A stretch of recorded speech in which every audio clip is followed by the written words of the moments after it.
सहनाववतु सहनौ भुनक्तु सह वीर्यङ्करवावहै तेजस्विनावधीतमस्तु मा विद्विषावहै। ॐ शान्ति शान्ति शान्तिः। ॐ गुरुर्ब्रह्मा गुरुर्विष्णुः गुरुर्देवो महेश्वरः गुरुरेव परं ब्रह्मा तस्मै श्री गुरवे नमः। समस्तजनकल्याणे निरतं करुणामयं नमामि चिन्मयं देवं सद्गुरुं ब्रह्मविद्वरं। शारदा शारदाम्भोजवदना वदनाम्बुजे सर्वदा सर्वदास्माकं सन्निधिः सन्निधिं क्रियात्। श्रुतिस्मृतिपुराणानाम् आलयं करुणालयं नमामि भगवत्पाद शङ्करं लोकशङ्करं। व्यासाय विष्णुरूपाय व्यासरूपाय विष्णवे नमो वै ब्रह्मनिधये वासिष्ठाय नमो नमः। नारायणं नमस्कृत्य नरं चैव नरोत्तमं देवीं सरस्वतीं व्यासं ततो जयमुदीरयेत्। सच्चिदानन्दरूपाय विश्वोत्पत्त्यादिहेतवे तापत्रयविनाशाय श्रीकृष्णाय वयं नुमः। श्रीकृष्णाय वयं नुमः। हरिः ओम्।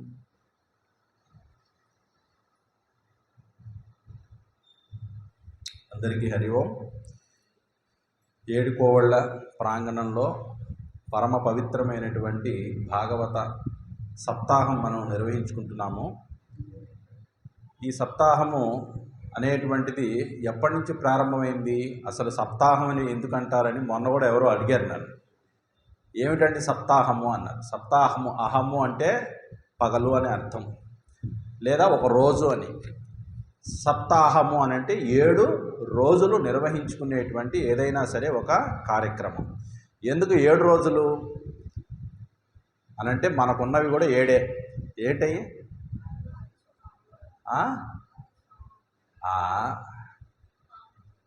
కన్ను, ముక్కు, చెవులు, నాలుక, చర్మం, 5 ఇంద్రియాలు, మనసు మరియు బుద్ధి. ఈ 7ంటికి కూడా వంట పట్టాలి. ఆ 7 రోజులు వింటే కానీ మనకి బాగా ఆకలింపు చేసుకోగలము. జీవితంలో ఆచరించాలనేటువంటి ఒక ఇన్స్పిరేషన్ మనకి వస్తుందని 7 రోజులు పెట్టారు. అసలు భాగవతం ఎవరికి చెప్పారు, ఎందుకు చెప్పారు, ఎప్పుడు చెప్పారు, ఎలా చెప్పారు, ఇవన్నీ తర్వాత మనం సబ్జెక్టులోకి వెళ్ళినప్పుడు వస్తాయి. సో అసలు భాగవతం పండితులేనా లేదా వేద పురోహితులైనటువంటి వారేనా, ఇంకెవరు దీన్ని చదవరా, మనకు అర్హత లేదా అని అంటే, భాగవతం అనేటువంటి ఒక పదము కూడా పూర్వకాలంలో ఒక పామరుడైనటువంటి వాడు, మా దగ్గర వేదం నేర్చుకునేవాళ్ళు, కొంచెం శ్లోకాలు నేర్చుకునే వాళ్ళు కూడా తంటాలు పడుతుంటారు. ఒత్తులు చెప్పకపోతే వాళ్ళని గట్టిగా అరుస్తుంటాను అనమాట. భాగవతం అంటాం కదా, ఏమంటాం? ఒత్తులు లేకుండా అంటే చెప్పండి. పెద్దగా ఒత్తు చెప్పకుండా చెప్పండి, ఫాస్ట్గా చెప్పండి, ఫాస్ట్గా చెప్పండి. భాగవతాం భాగవతాం భాగవతాం. ఏమవుతాం? కాబట్టి భాగవతం పాండిత్యం లేకపోయినా, కనీసం ఒత్తులు పలకడం చేత కాకపోయినా, ఎవరో పామరుడు భాగవతం భాగవతం అన్నాడంట. అవునా? అయ్యా స్వామి దండాలయ్యా అంటారు కదా, ఆ భాషలో వాళ్ళు పల్లె భాషలో మాట్లాడినా భాగవతం అనేటువంటి శబ్దం ఉంది దాంట్లో. కాబట్టి భాగవతము అని అంటే భగవత్ సంబంధమైనటువంటి లీలలను గురించి చెప్పేది. ఇంతకీ మనం చెప్పుకోబోయేటువంటి ఘట్టం ఏమిటి అని అంటే రుక్మిణీ కళ్యాణం. రుక్మిణీ కళ్యాణం అని అంటే చాలా ఒక బ్యాడ్ నోషన్ ప్రజల్లో కొంత పెరిగిపోయింది. ఎవరినో లేపుకొచ్చాడంటండి కృష్ణుడు, అసలు లేపుకోవటం ఆయనే ప్రారంభించాడంటండి. ఇలాంటి పిచ్చి పిచ్చి మాటలు మాట్లాడటం కొంతమందికి పరిపాటి అయిపోయింది.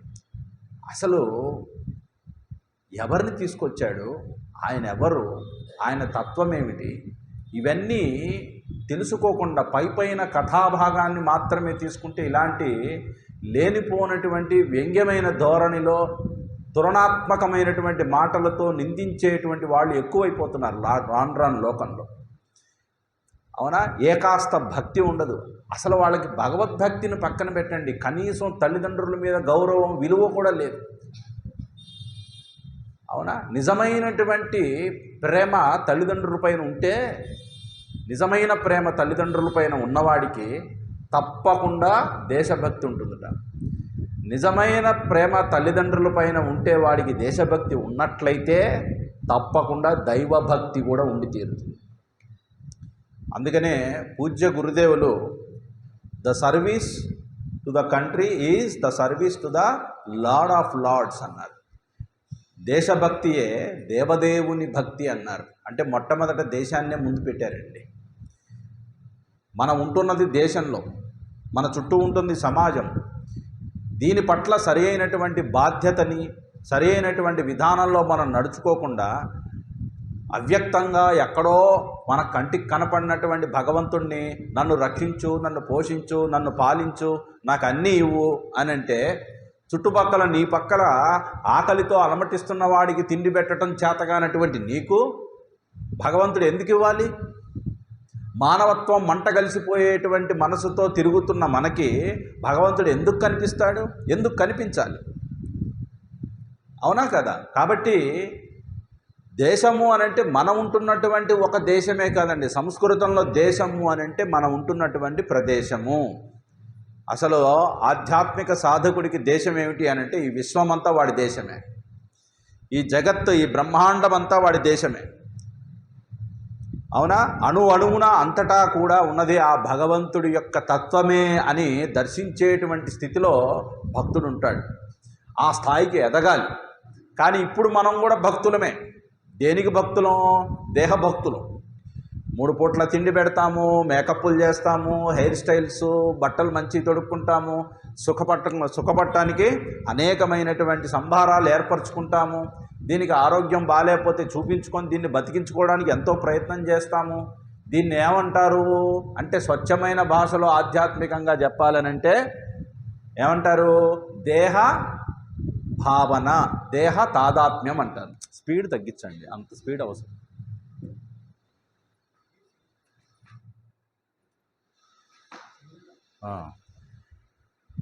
అవునా కదా? కాబట్టి మనిషిని మహనీయుడిగా, మాధవుడిగా తీర్చిదిద్దేటువంటి శాస్త్రాలు ఎన్నో మన భారతీయ ఇతిహాసాల్లో, మన భారతీయ సనాతన సంస్కృతి సంప్రదాయాల్లో మనకు అందించారు. అందులో పరమోత్కృష్టమైనటువంటిది, అత్యంత సులువైనది, ఎవరికైనా చాలా సులువుగా పట్టుకోదగినటువంటి మార్గం ఏదైనా ఉన్నదా అని అంటే అది కేవలం భక్తి మార్గమే. జ్ఞాన మార్గానికి కొన్ని అర్హతలు కావాలి, కర్మ మార్గానికి అనేక నియమాలు పాటించాలి. కానీ భక్తికి ఏ నియమము లేదు. అవునా?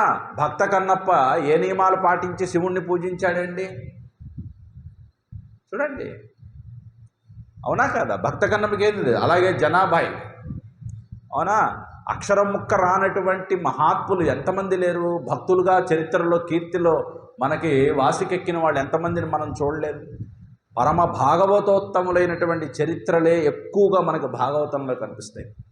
ఈ భాగవత రచన చేసింది ఎవరు? వ్యాస భగవానుల వారు.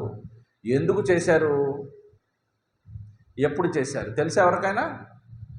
తెలీదా? తెలుసుకోండి. తెలిసి కూడా మమ్మల్ని పరీక్షిస్తుంటారన్నమాట. అవునా? ఆయన బ్రహ్మసూత్రాలు, వేద విభజన, ఉపనిషత్తులు వీటన్నిటినీ కూడా చక్కగా అన్నిటినీ మనకు అందించిన తరువాత అయినా కూడా మనస్సంతా వ్యాకులత చెందుతూ లోపలేదో ఒక అశాంతి అలజడితో ఉన్న మనసుతో ఒకరోజు చాలా దిగాలుగా కూర్చున్నారట. మనం ₹1,00,00,000 పోతే ఎలాగైతే కూర్చుంటామో ఆయనకి ఏదో మానసికంగా శాంతి లేక చాలా దిగాలుగా కూర్చున్నారట. అవునా? సడన్గా అలాంటి సమయాల్లో మహాత్ములైనటువంటి వారు ఎప్పుడెప్పుడు కొంచెం లోగా ఉంటారు, మనసు కొంచెం ఖేదము చెంది బాధగా ఉన్న సమయాల్లో ఎక్కడి నుంచో వస్తాడో మహానుభావుడు, త్రైలోక్య సంచారి ఎవరు? నారద మహాముని వచ్చారట. ఆ నారద మహాముని వచ్చి చూసి, ఏ నాయనా వ్యాస, ఏమి ఇలా ఉన్నావు అని అంటారు. అయ్యా స్వాగతం స్వాగతం సుస్వాగతం. ఆయన కూర్చోబెట్టి ఆయనకి అర్ఘ్యపాద్యాదులు ఇచ్చి పూజించి అంతా చెప్పాడు. చెప్పితే అప్పుడు, ఓ వ్యాస భగవాన్ మహర్షి, మీరు వేదాలు విభజించారు, బ్రహ్మసూత్రాలు రచించారు, అలాగే ఉపనిషత్తులు వాటినన్నింటినీ కూడా ఇచ్చారు. అయినప్పటికీ కూడా మీకు మనసుకి కీర్తి, లోపల శాంతి కలగలేదు. చివరికి మహాభారతం కూడా రచించారు ఆయన. అప్పటికి అంత గ్రంథాలని అందించినా కూడా మనసుకి ఎందుకు తృప్తి కలగలేదో నువ్వు ఆలోచించలేవా అనంటే, మీరే చెప్పండి మహర్షి, మీకు తెలియనిదే ఉంది అన్నారు. భగవంతుణ్ణి కీర్తించటం అనేటువంటిది ఎక్కడా లేదు. దాంట్లో నిర్గుణ నిరాకార పరబ్రహ్మ సచ్చిదానంద స్వరూపాన్ని మాత్రమే నువ్వు ప్రకటించావు. ఆ భగవంతుడు సశరీరంగా ఈ భూమిపైన నడయాడి ఎంతమంది భక్తుల్ని ఉద్ధరించాడో ఆ భగవంతుని లీలలని ఎప్పుడూ కూడా ఎక్కడా మనసారా తనివితీరా నోరారా నువ్వెప్పుడు కీర్తించలేదు. ఆ రచన ప్రారంభించవయ్యా అని అన్నారు. అయితే నారద మహర్షికి కూడా ఒక సంఘటన కనిపించిందండి. ఆయన ఒకసారి అలా నడుచుకుంటూ వస్తున్నట్ట అడవిలో ఒక పక్క ఒక మంచి యవ్వనంలో ఉన్నటువంటి యువతి ఇలా చెట్టు కింద కూర్చొని ఉందిట. ఆమె ఒళ్ళో 2 వృద్ధులు, బాగా పండు ముసలివాళ్ళైన వృద్ధులు పడుకొని నీరసంగా బక్క చిక్కిపోయి ఎముకలు బయటికి కనిపిస్తున్నాయి. వాళ్ళ తల నిమురుతూ కూర్చుందిట. ఆ దృశ్యాన్ని చూశారు ఎవరు? నారద మహర్షి. అమ్మా నువ్వెవరమ్మా ఇలా బాధపడుతూ కూర్చున్నావు, వీళ్ళిద్దరు ఎవరమ్మా అని అడిగింది. అనగానే ఆమె అంది, వీళ్ళిద్దరూ నా పుత్రులయ్యా అందిట. ఆమె ఎలా ఉంది? యవ్వనంలో ఉంది. మరి పుత్రులు ఎవరు? వృద్ధులు. అదేమిటమ్మా ఇది ఎలా కుదురుతుంది? నువ్వేమో మంచి యవ్వనంలో ఉన్నావు, ఈయనేమో వీళ్ళిద్దరేమో ముసలివాళ్ళుగా వృద్ధులుగా ఉన్నారు, ఇది ఎలా సాధ్యం అందిట. అనగానే అప్పుడు ఆమె చెప్తుంది, ఆమె ఎవరు అనంటే భక్తి జనని. ఆమె భక్తికి, మనం భారతదేశానికి భారత మాత అని పిలుస్తున్నాం కదా, అలాగే భక్తి జనని. ఆమె ఎవరుట? భక్తి మాత. ఆమెకున్నటువంటి పుత్రులు ఎవరుట? జ్ఞాన వైరాగ్యాలు. రాబోయే కలియుగంలో ఏ ఒక్కడికి జ్ఞానం ఉండదు, ఏ ఒక్కరికి వైరాగ్యం ఉండదు. ఇవి పాటించటం అనేటువంటిది ఇప్పటికే కనుమరుగైపోయింది. కాబట్టి అందరి యొక్క మనసుల్లో కామక్రోధాలు ప్రకోపించడం ద్వారా నా పుత్రులకి వృద్ధి లేక వాళ్ళు వృద్ధులైపోయారయ్యా అందిట. వీళ్ళకి తిరిగి బలం రావాలి అనంటే ఏదో ఒకటి చేయాల్సిందే అని వేడుకుంటే అప్పుడు ఆయన ఆ వృద్ధుల దగ్గరికి వెళ్ళి ముట్టుకొని మరి పలకరించారట. నారద మహర్షి అంతటి మహాభక్తుడు ముట్టుకుంటే టక్కలు లేచి కూర్చోవాలి కదా, ఏమి జరగల. చూడండి అసలు ఎంత గదిలిచ్చినా. అప్పుడు ఆయన సంకల్పం, కంకణం కట్టుకున్నారట. ఏమిటది అనంటే భక్తి ప్రచారం చేయాలని. నారద మహర్షి భక్తి ఉద్యమం ఎప్పుడు స్టార్ట్ అయింది? ఈ సంఘటన రాబోయే కలియుగంలో మానవులు పతనమైపోకూడదు, మానవ జాతి అనేటువంటిది అధమాధమ స్థాయికి వెళ్ళి రాక్షసత్వంతో పాశవికత్వంతో ఈనాడు మనం చూస్తున్నామో ఇలాంటి దశలు రాకూడదని మహాత్ములు ఏనాడో సంకల్పించారు. మరి వారు ఆనాడు అంత ప్రయత్నం చేశారే కాబట్టి కనీసం ఈనాడు ఇంతమంది అన్న మనం వచ్చి కూర్చొని భాగవతం వింటున్నాం. కాబట్టి వారి యొక్క తపశ్శక్తికి, వారి యొక్క సంకల్ప శక్తికి ప్రతీకయ్యే ఈనాడు మనందరూ ఇక్కడ కూర్చోవటం. మనం ఏదో అనుకున్నాం వచ్చేసాం అనుకుంటాం. శివునాజ్ఞ లేనిదే చీమైనా కుట్టదు. భగవంతుని యొక్క సంకల్పం, ఆయన అనుగ్రహం లేనిది మనం భాగవతం వినలేము. ఆనాడు భాగవతం ఎవరికి ఎవరు చెప్పారు అనేటువంటిది టూకీగా మనందరికీ తెలిసిందే. పరీక్షిత్ మహారాజుకి ఆయన ఒక శాపగ్రస్తుడు.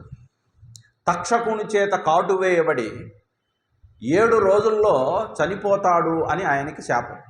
ఈ 7 రోజుల్లో చనిపోతాడు అనగానే ఆయన చావును తప్పించుకునేటువంటి ప్రయత్నం చేయలేదండి పరీక్షిత్ మహారాజు. ఏం చేశాడు? 7 రోజుల్లో నేను చనిపోతాను కాబట్టి అప్పుడు పరీక్షిత్ మహారాజు ఎవరి పుత్రుడు? ఏమండి, మీరు క్వశ్చన్లు వేసేటైతే రేపటి నుంచి మేము రాము. మీరేదో చెప్పండి, మేము వింటాం, కాఫీ తాగినట్టు వింటాం, అంతేగాని మీరు ప్రశ్న లేదు. పరీక్షిత్ మహారాజు అభిమన్యుడి కొడుకు. అభిమన్యుడు ఎవరు కొడుకు? ఇదిగో ఇప్పుడే చెప్పాం కదా, ప్రశ్నలు అయితే మళ్ళీ వేస్తారే. అర్జునుడి కొడుకు. అవునా? పరీక్షిత్ కుమారుడు ఎవరు? జనమేజయుడు. అర్జునుడి కుమారుడు అభిమన్యుడు. అభిమన్యుడి కుమారుడు పరీక్షిత్ మహారాజు. పరీక్షిత్ మహారాజు కుమారుడు జనమేజయుడు. మహాభారతము వైశంపాయనునికి జనమేజయుడికి మధ్యలో జరిగే సంవాదం. భాగవతమేమో పరీక్షిత్ మహారాజుకిను సుఖయోగీంద్రుల వారికి మధ్య జరిగే సంవాదం. ఇప్పుడు పరీక్షిత్ మహారాజు 7 రోజుల్లో చనిపోతాడని తెలిసింది కాబట్టి ఇప్పుడు ఆయన సకలమైనటువంటి భోగాలన్నింటినీ వర్జించి, ఇక నాకు ఈ భోగాలు వద్దు, ఈ రాజ్యం వద్దు, మొత్తం బాధ్యతలన్నీ కూడా చిన్నవాడైనప్పటికీ జనమేజయుడికి పట్టాభిషేకం చేసి మంత్రులందరినీ పిలిచి తన అభిప్రాయాన్ని తెలిపి అనశన వ్రతం పాటిస్తున్నాను. అశనం అంటే తినడం, అనశనం అంటే మెతుకు ముట్టకుండా ఆకలితో శరీరాన్ని అలా వదిలేస్తూ నేను గంగా నది తీరాన ప్రాయోపవేశం చేయడానికి నేను వెళ్తున్నాను అనగానే అందరూ వేద పురోహితులు, మహాత్ములు, పండితులు అందరూ ఆయన్ని సాదరంగా తీసుకువెళ్ళి ఊరేగింపుగా వెళ్ళారట. వెళ్ళి ఆయన అక్కడికి వెళ్ళి కూర్చోగానే ఎంతోమంది మహాత్ములు, మునులు వచ్చి కూర్చుంటే, అయ్యా నేను 7 రోజుల్లో నేను ఈ భూమి మీద నేను ఉండను, నాకు నూకలు చెల్లిపోయాయి, నాకు శాపం ఉంది, కాబట్టి ఈ 7 రోజుల్లో నేను తరించాలి. మీరా పరమ భాగవతోత్తములు, ఎంతో గొప్ప జ్ఞానులు, మహాత్ములు, మీ అనుగ్రహం ఉంటే నేను తప్పకుండా తరిస్తాను, కాబట్టి దయ ఉంచి నాకు మంచి భగవత్ సంబంధమైనటువంటి విషయాలు నాకు బోధించండి అని ఆ మహాత్ముల్ని సంకల్పించి అడిగేట. ఆ మహాత్ములందరూ ఏవో కాసేపు మాట్లాడుకుంటున్నారు. ఇంతలో ఎక్కడి నుంచి వచ్చాడో మహాత్ముడు ఒక ఆయన వచ్చాడు. ఎవరు? దిగంబరుడిగా, ఒంటి మీద నూలుపోగు లేకుండా, చింపిరి జుట్టుతో, నీలమేఘ శ్యాముడై, అవునా, నల్లని మేని ఛాయతో, బ్రహ్మ తేజస్సుతో, చూస్తుంటే మనసు అరికట్టేంత గొప్ప తేజస్సు ఉన్నదిట. ఆయన అలా నడుచుకుంటూ నడుచుకుంటూ అక్కడికి వచ్చి కూర్చున్నట్ట. ఎక్కడైతే గంగా నది తీరాన మునుల యొక్క సమూహంతో కలిసి కూర్చొని ఉన్నాడో పరీక్షిత్ మహారాజు, ఆ ప్రదేశానికి వచ్చి కూర్చున్నాడు. ఆయన పేరెవరు? శుకయోగీంద్రుడు. ఈ శుకుడు ఎవరి కొరకు? వ్యాస భగవానుడు వారి యొక్క పుత్రుడు. అయితే డైరెక్ట్గా ఆయన యోనిజుడు కాదు, మనలాగా ఒక యోని గర్భం నుంచి వచ్చినటువంటి ఆయన కాదు. ఆయన శక్తిపుత్రుడు అంటారు. అవునా? అగ్ని నుంచి ఉద్భవించారు అని చెప్పి మనకి దేవీ భాగవతంలో చెప్తారు. మామూలు భాగవతంలో అయితేనేమో ఆయన గర్భజాతుడిగానే చూపిస్తారు, కానీ నిజానికి ఆయన దేవీ భాగవతంలో చెప్పిన ప్రకారం చూస్తే అగ్నికుండం నుంచి ఆయన వచ్చారు అని చెప్తారు. ఆ సుఖయోగీంద్రుడు పుట్టుకడోనే చిన్న 12-13 ఏళ్ల వయసుతో ఆయన ఆవిర్భవించాట. ఆయన అలా వెళ్ళిపోతున్నాడు, ఒంటి మీద నూలుపోగలేదు, మంచి యవనంలో ఉన్నాడు. అలా వెళ్ళిపోతూ అడవుల మధ్యలోంచి వెళుతుంటే ఆ అడవుల్లో ఉన్నటువంటి కొన్ని సెలయేరుల దగ్గర కొంతమంది కన్యలు స్నానం చేస్తున్నారట, జలకాలు ఆడుతున్నారు. జలకాలు ఆడుతుంటే ఈయన పక్క నుంచి వెళ్తున్నట్ట, ఒంటి మీద బట్టలు లేవు. అలా దిగంబరంగా వెళ్తుంటే వాళ్ళు కూడా ఇలా విస్తుపోయి ఆయన చూస్తున్నారట. ఇంతలో తన పుత్రుడు ఎక్కడికో వెళ్ళిపోతున్నాడు, అయ్యయ్యో అని చెప్పేసి ఆయన వెంటబడుతూ హే పుత్రా పుత్రా అని పరిగెత్తాట. ఎవరు? వ్యాసుల వారు. అవునా? ఏమిటా శ్లోకం? ఎప్పుడు చెప్తున్నాం కదా భాగవతం, గుర్తురాలేదా? అయ్యో రామ, చివరి పెద్ద శ్లోకం ఏంటి? యం ప్రవ్రజంతమనుపేతమపేతకృత్యం ద్వైపాయనో విరహ కాతర ఆజుహావ పుత్రేతి తన్మయతయా తరవోభినేదు తం సర్వభూత హృదయం మునిమానతోస్మి. పుత్రా పుత్రా ఇది తన్మయతయా. ఆ వ్యాస భగవానుడు వారు పుత్రా పుత్రా అని పిలుస్తూ ఇలా చేతులు దాచి పరిగెడుతున్నట్ట. పిలుస్తుంటే ఈయనేమో ఓ కొడుకా కొడుకా అని పిలుస్తుంటే ఆయనకు అసలు చెవుల్లోకి ఏమి శబ్దం ఎక్కలేదు, అలా దిగంబరంగా వెళ్ళిపోతున్నట్ట. అయితే ఈయన పుత్రా పుత్రా అని పిలుస్తుంటే ఎవరో ఓయ్ ఓయ్ అంటున్నారట. ఎవరయ్యా అనేది అంటే చెట్లుట. అంటే ఈయన పిలిచిన పిలుపుకి సుఖయోగీంద్రులు పలకలేదు కానీ ప్రకృతి సమాధానం ఇచ్చిందిట. ఓయ్ ఓయ్ అని పిలిచాయిట. అంటే ఆయన ఏ స్థాయిలో ఉన్నారు సుఖయోగీంద్రులు అంటే దేహస్పృహ లేదు ఆయనకి. అందుకని ఆయన అవధూత అంటారు. చాలామంది అవధూతల పేర్లు వింటాం. అసలు అవధూత అనే పదానికి అర్థం తెలుసా మనకి? అవధూత అంటే అవధులు లేనివాడు. అవధులు లేనివాడు. ఇప్పుడు మనం పక్కన గుడి చూస్తున్నాం, అవధులు లేనటువంటి వాడు. వాళ్ళని దేవుడు దేవత అనకూడదు. అవధులు లేనటువంటి అవధూతలు వాళ్ళు సిద్ధ పురుషులు. సంకల్పము సత్య సంకల్పమే. వారు ఏదన్నా ఏది అడిగినా ఏది చెప్పినా కూడా అది జరిగిపోతుంది.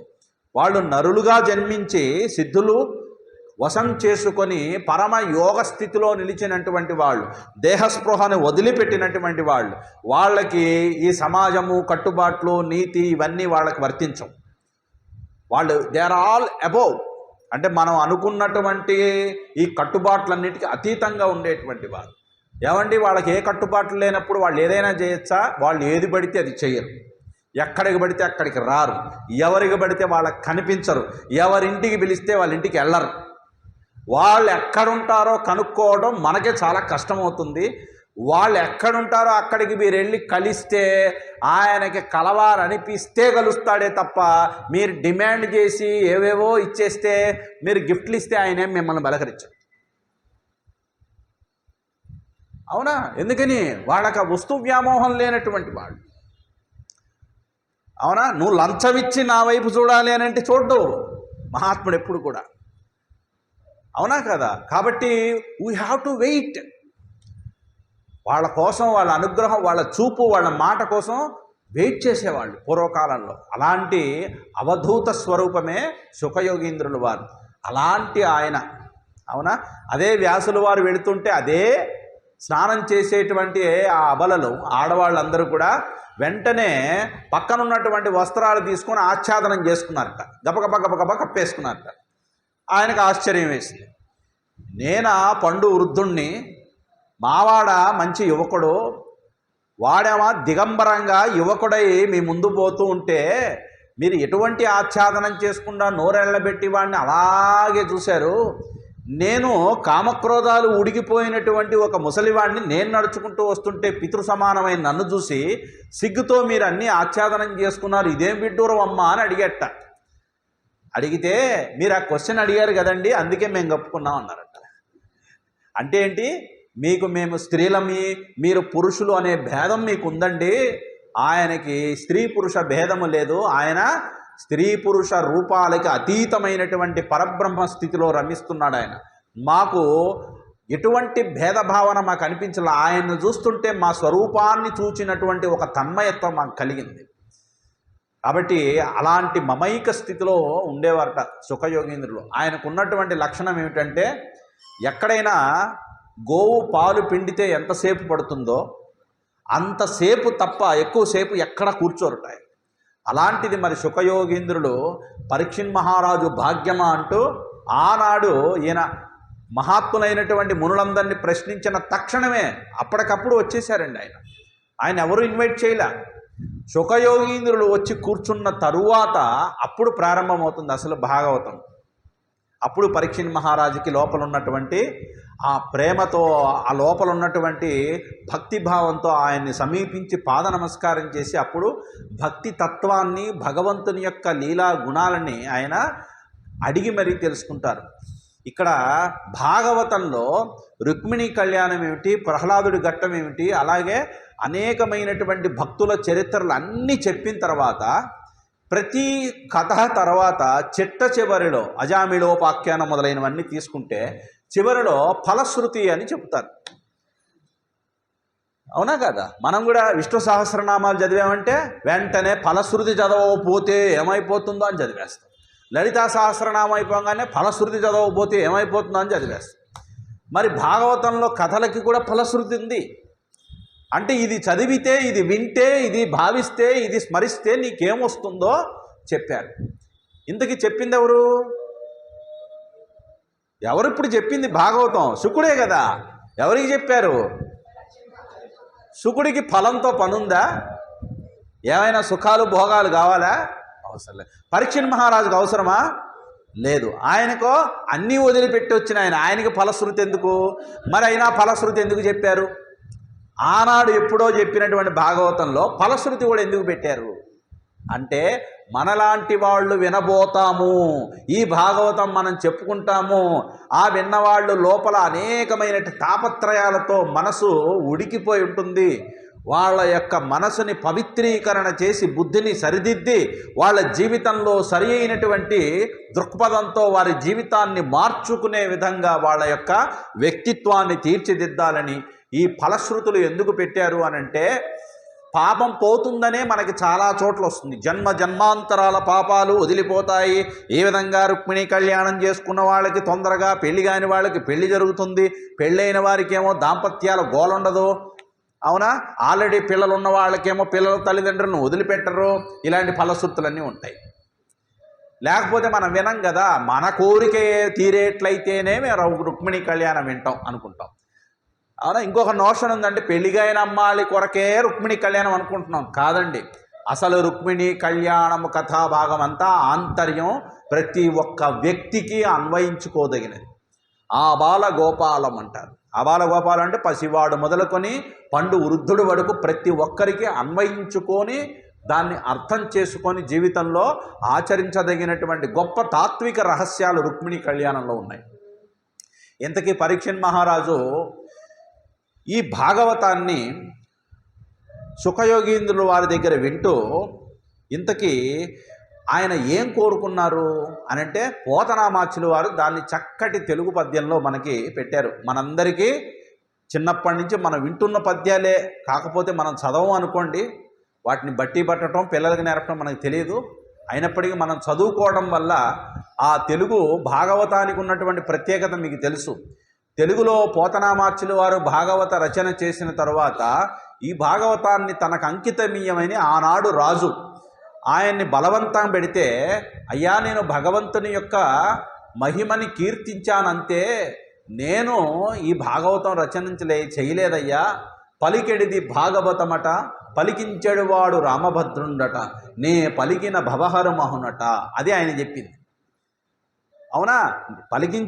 పలికింది భాగవతం, పలికించిన వాడెవడు? రామభద్రుడు. నా సొత్తు ఎక్కడుందండి ఇక్కడ? దీంట్లో పలికించిన వాడు ఆయన, కాబట్టి ఇది ఆయన దగ్గరే పెడుతున్నా, మీరు చేతనైతే తీసుకోండి అన్నాడు. అవునా? బలవంతంగా భటులను పిలిపించి ఆ భాగవత గ్రంథాలు తాళపత్రాలు తీసుకెళ్దామని చూస్తే దానికి ఒక పెద్ద ఆరా చుట్టుకుందిట. ఆరా అంటే ఒక పెద్ద వెలుగు దాన్ని విస్తరింపజేసుకొని దాన్ని రక్షించింది. అది ఎవరు అనంటే మారుతి శక్తి. రామభక్తుడైనటువంటి హనుమంతుల వారి యొక్క ప్రచండమైనటువంటి శక్తి భాగవత గ్రంథం చుట్టూ కూడా ఇలా వ్యాపించి ఎవ్వరూ దగ్గరికి రాకుండా భయంకరమైనటువంటి తేజస్సుతో వెలిగిపోతే వాళ్ళ కళ్ళు పోయాయట, కింద పడిపోయి చాలామంది చనిపోయారు. భటులు చాలామంది ప్రయత్నించారు. ఆ భాగవత మహిమ ఏది? తెలుగులో చెప్పబడినటువంటి భాగవతాన్నే ఆనాడు అంతటి పరమోత్కృష్టమైన పరమ పవిత్రమైన భాగవతం ఈనాడు మనకి పుస్తకాల రూపంలో ఒక పేజీల మీద నల్ల ఇంకుతో వచ్చేసరికి మన కళ్ళ ముందే మనం ఎదురుగా పెట్టుకున్న దాంట్లోకి తొంగి చూద్దామనేటువంటి బుద్ధి కూడా మనకి రావట్లేదు. మరి ఏ భాగవతాన్ని ఆనాడు ఆంజనేయ స్వామి వారు రక్షించారో, ఎంత పరమ పవిత్రమైంది కాకపోతే ఇప్పటికీ కూడా మనం చెప్పుకుంటున్నామండి. సుమారు 1400 సంవత్సరంలో రచించబడింది, అంటే తెలుగులోకి అనువదించబడింది. తెలుసా మీకు? భాగవతం తెలుగులోకి అనువదించబడింది. పోతనామాచ్యుల వారు వ్యాస భాగవతాన్ని తెలుగులోకి ఆయన అనువదించారు. అవునా? ఏమిటి భాగవతానికి మనకి ఉన్నటువంటి సంబంధం, ఎందుకు మనం భాగవతం చదవాలి అనేటువంటిది చెప్తారు. శ్రీ కైవల్య పదంబు చేరుటకై చింతించదన్ లోకరక్షైకారంభకు భక్త పాలన కళా సంరంభకున్ దానవోద్రేక స్తంభకు గేళిలోల విలస దృగ్జాల సంభూత నానా కంజాత భాండవ కుంభకు మహానందనాంగన డింబకున్. కాబట్టి ఎందుకయ్యా నేను భాగవతం చదువుతున్నాను? శ్రీ కైవల్య పదంబు చేరుటకై. కాబట్టి కైవల్యం అని అంటే ఏమిటనంటే కేవల కైవల్యం. కేవలం అని అంటే ఏమిటి? ఏకతత్వాన్ని చేరుకోవడానికి. ఏకతత్వం ఎవరు? ఒక్కడే పరమాత్మ. ఆ పరమాత్మని చేరుకోవడం కోసం నేను నిన్ను చింతించేదని. అది ఏ రూపమైనా కావచ్చు, ఏ అవతారమైనా కావచ్చు. అవునా? 21 అవతారాల రహస్యాన్ని భాగవతంలో పెట్టారండి. మనకు తెలిసింది 10 అవతారాలే, దశావతారాలు మాత్రమే మాట్లాడుకుంటాం. కానీ 21 అవతారాలని దీంట్లో మనకి భాగవతంలో మనకి చెప్తారు. భాగవత ప్రారంభంలో ఈ విషయాన్ని టూకీగా ప్రస్తావిస్తారు. కాబట్టి ఇలా శ్రీకృష్ణుడి గురించి ప్రత్యేకంగా దశమ స్కందంలో చెప్పబడింది. ఇలా భాగవతం యొక్క స్వరూపాన్ని అడుగడుగున ఎలా ఉంటుంది అని అంటే, మొత్తం ఆ నడక మనం గనక గమనిస్తే పద్య సౌందర్యంతో పాటు భావ సౌందర్యం, అలాగే వచన సౌందర్యం కూడా మనం చూడవచ్చు. ఎంత ప్రాసలతో ఎంత చక్కగా, అదేమిటో ఆయన పూనుకొని నాకు తెలుగు భాష వచ్చు కాబట్టి నేను దీన్ని ఇలా వాడుకుందామని ఆయన వాడలేట పదాలు. ఆయన సంకల్పించి కూర్చుంటే ఆ తెలుగు పదాలు, ఆ యొక్క వ్యాకరణాలు అన్నీ కూడా ఆయన ముందుకొచ్చి, అయ్యా నన్ను వాడుకోండి అని బతిమాలేట అక్షరాలు రూపం దాల్చి పోతనామాచ్యుల వారి. ఆయన తపశ్శక్తి అంత గొప్పది పోతనామాచ్యుల వారి. కాబట్టి పోతన్న గారు ఎంతటి భక్తుడు అని అంటే, ఆయన యాక్చువల్గా శివభక్తుడండి. ఎవరు భక్తుడు? శివభక్తుడు. కానీ భాగవతం రాయమని చెప్పింది ఎవరు? రాముల వారు. రాసింది ఎవరి గురించి? కృష్ణుడి గురించి. ఏం చెప్పాలి అప్పుడు? భక్తుడేమో, అందుకనే ఒక లైన్లో చెప్తారు ఆయన, మేము వైష్ణవులం అండి, మేము శైవులం అండి అని ఒకళ్ళకొకళ్ళం తిట్టుకోవడం, కొట్టుకోవడం, కలుచుకోవడమే సరిపోయింది జీవితాంతం. మరి పోతనామాచ్యుల వారు ఏం చెప్పారు? మనకు ప్రమాణం, తస్మాత్తే శాస్త్రం ప్రమాణం కార్యాకార్య వ్యవస్థితో. నువ్వు ఒక పని చెయ్యాలన్నా, ఒక పూజ చెయ్యాలన్నా, ఒక వ్రతం చేయాలన్నా, ఒక నోము చెయ్యాలన్నా, ఏదైనా ఒక ఆచారాన్ని నువ్వు పాటించాలన్నా తస్మాత్, అందుచేత మీకు శాస్త్రం ప్రమాణం. నీకు శాస్త్రం తెలీదు, శాస్త్రం తెలిసిన వాళ్ళని వెళ్ళి అడిగి తెలుసుకొని నువ్వు ఆచరించాలి. మన ఇష్టం వచ్చినట్టు మనం చేయటానికి మనుషులుగా మనం పుట్టాం కాబట్టి నా ఇష్టం అండి అని అనటానికి లేదుట. ఎందుకని? చాలామందికి ఇది చాలా ఇష్టం. ఏంటది? నా ఇష్టం. ఏ ఇష్టం? నువ్వెవరు నాకు చెప్పటానికి? ఇది ఎక్కడ ప్రారంభమవుతుంది? చిన్నతనం నుంచే ప్రారంభమవుతుంది. అవునా? వాడేం బొమ్మలేం కొనుక్కోలేదు, వాడేం సంపాదించట్ల. మనమే ఓ బొమ్మ కొనుక్కొచ్చి వాడి చేతిలో పెట్టామనుకోండి, అది తీసుకొని ఇంకిట్ట పట్టుకొని పిసుకుతో నోట్లో పెట్టుకుంటూ ఆడుకుంటాడు. అవునా? వాడికి ఇంక అన్నం పెడదాము ఎందుకు, అనవసరంగా వీడు ఎంత నోట్లో పెట్టుకుంటున్నాడు, కింద మురికి ఎంత అంటుతుంది, బొమ్మ లాక్కుంటుంటే నేను ఇవ్వను బొమ్మ అంటాడు. ఆ బొమ్మ నాదిరా అంటే లేదు నాది అంటాడు. అన్న ఎంత ధైర్యం రా నీకు, ఆ బొమ్మ నువ్వెక్కడి నుంచి తెచ్చుకున్నావు అంటే ఇది నాది, నేను ఇవ్వను నా బొమ్మ అంటాడు. చూడండి, నాది నాది నాది అని అభ్యాసం ఎవరు చేశారు? సహజంగా మనలో ఉంది చిన్నప్పటి నుంచే. అవునా? నాది, నా ఇష్టం. ఇప్పుడు మనకి చక్కగా సుప్రీంకోర్టులు కూడా ఎవరిష్టం వచ్చినట్టు వాళ్ళు ఉండొచ్చు అని చక్కగా అన్ని బిల్లులు పాస్ చేస్తాం. అవునా? ఒక చిన్నవాడు 48 ఏళ్ళ ఆమెను చేసుకోవచ్చు పెళ్ళి, అంతే కదా. 15-20 ఏళ్ళు గ్యాప్ ఉన్నా ఆడవాళ్ళని పెళ్లి చేసుకోవచ్చండి, సహజీవనం చేయించండి. అవునా? ఒకే దాన్ని ఏమంటారు, జాతి వాళ్ళు, మగ జాతి వాళ్ళు ఇద్దరు కలిసి ఉండొచ్చండి, ఆడజాతి వాళ్ళు ఇద్దరు కలిసి వచ్చండి. ఏమిటి బిల్లులు? ఏమనాలి దీన్ని? ఎటు పోతున్నాం మనం? మనిషిగా పుట్టినప్పుడు మనిషికి మెదడిచ్చాడు, బుద్ధిచ్చాడు, ఉచ్చనీచాలు, తరతమ భేదాలు, అవునా కదా, వావి వరుసలు, ఇవన్నీ జంతువులకు ఉండవండి. జంతువులకి ఇవి లేవు. అవి వాటిష్టం. అయితే పాపం అది వాటిష్టం అని నా ఇష్టం అని అనవు. ఎందుకో తెలుసా? వాటికి సహజ ప్రేరణ, ప్రకృతిలో వాటికి ఆకలేసింది, ఎదురుగా ఏదో కనిపించింది, లోపల నుంచి ఒక ప్రేరణ వస్తుంది, తిను తిను తిను అని. అది పరిగెత్తుకుంటూ వెళ్ళి తింటుంది. ఇది ఎవరు పెట్టారు, ఎప్పుడు పెట్టారు, ఎందుకు పెట్టారు, ఇప్పుడు తినచ్చా తినకూడదా, దీంట్లో ఏమైనా విషం కలిపారా, ఇదేమైనా నన్ను పట్టుకోవడానికి ఏమైనా ఎవడన్నా పెట్టాడా, ఇవన్నీ ఆలోచించదు పాపం. దానికి తెలియదు. అలా వెళ్ళిపోయి తినేస్తుంది. అవునా? అలా మెల్లగా పడుకొని ఉంది. ఎవరో పక్క నుంచి వెళ్తుంటే వాడి అడుగులు ఏవో కొంచెం తేడా అనిపించినాయి దీనికి. అమ్మో వాడు ఇప్పుడు నన్ను కొడతాడేమో అని లోపల ఆలోచన వచ్చింది. వెంటనే మనసేం చెప్తుంది? కరువు కరువు కరువు అంటుంది. వెంటనే వాడు అలా వెళ్తుంటే వెంటనే పెక్క పట్టుకొని పీకుతుంది, కండ పీక్కొని. వాటికి ఏమి కక్షలు కార్పణ్యాలు లేవు. వాటి రక్షణ కోసం లోపల నుంచి వచ్చే ప్రేరణను అనుసరిస్తాయి. ఇలా మనం కూడా ఎన్నో జన్మల్లో, జంతు జన్మల్లో తిన్నాము, కరిచాము, అవునా, సంభోగాలు చేస్తూ ఎన్నో జన్మలు ఎత్తి ఇంకా ఆ వృత్తులు లోపలే ఉన్నాయట.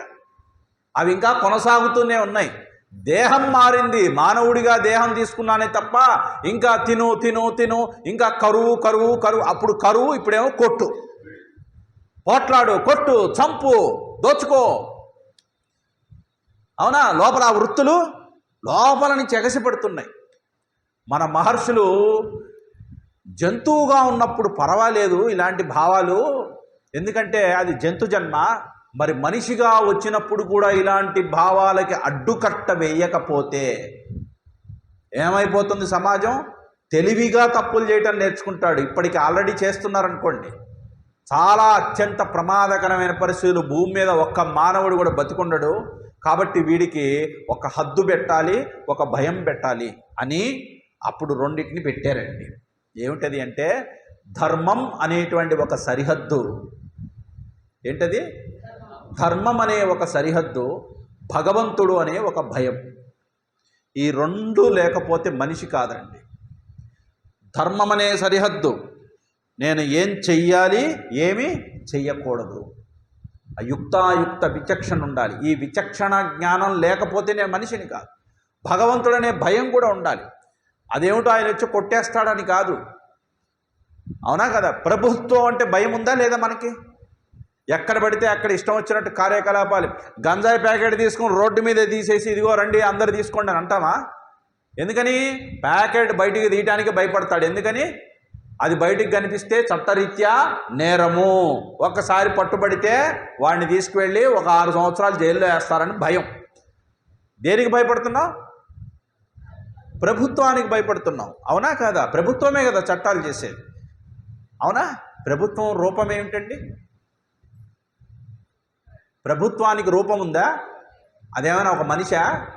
కాదే, అది ఒక పవర్. అవునా కాదా? ప్రభుత్వం అనేది ఒక పవర్ అని ఎలాగైతే నువ్వు యాక్సెప్ట్ చేస్తున్నావో, ఈ మొత్తం బ్రహ్మాండానికి భగవంతుడు కూడా ఒక పవర్.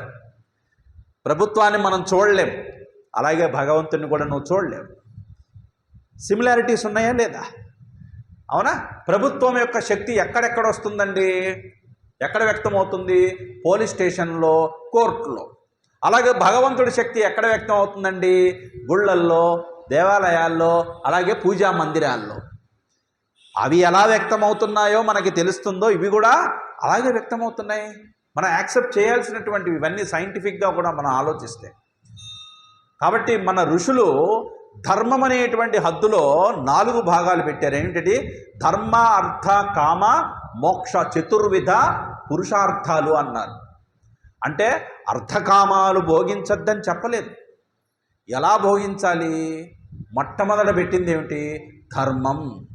అంటే ధర్మబద్ధమైనటువంటి కామ అర్థాలని, అర్థం అంటే విత్తం, వస్తు సంచయం మొత్తం కూడా కావచ్చు, ఆస్తులు పాస్తులు అన్నీ అర్థం కిందే వస్తాయి.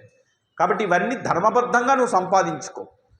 అయితే ధర్మబద్ధంగా సంపాదించింది కూడా ఎలా ఉండాలి? నీ అవసరాల కోసం సంపాదించుకో, అంతేగాని నీ కోరికల కోసం సంపాదించుకుంటే అది ఎప్పటికీ ఎండ్ కాదు. ఇవాళ నా దగ్గర 10 రూపాయలు ఉంటే నాకు 1,00,000 కావాలని కోరిక, 1,00,000 రూపాయలు వచ్చినాయి అనుకోండి 1,00,00,000 కావాలని కోరిక, 1,00,00,000 రూపాయలు వచ్చినాయి అనుకోండి 10 కోట్లు కావాలని కోరిక. ఇప్పటికీ అడగండి, ద ప్రపంచ రిచెస్ట్ మ్యాన్ ఎవరు? ప్రపంచంలో ఉన్న వాళ్ళల్లో ఇప్పుడు రిచెస్ట్ మ్యాన్ ఎవరు? Elon Musk. ఆ నెల్లి అడగండి, చాలా డబ్బు సంపాదించింది, అవునా? దాదాపు 2.5 లక్షల కోట్లు ఉంటాయి ఆయనకి ఆస్తులు. చాలా 2.5 లక్షల కోట్లు అంట, చాలా డబ్బులు అన్నానండి. లేదండి, నెక్స్ట్ ఇయర్ టార్గెట్ ఎంత తెలుసా? 3 లక్షల కోట్లు అంటాడు. అవునా? అన్ని కోట్లు పెట్టినా పడుకోవాల్సిందే 6 అడుగులు మంచం మీదే.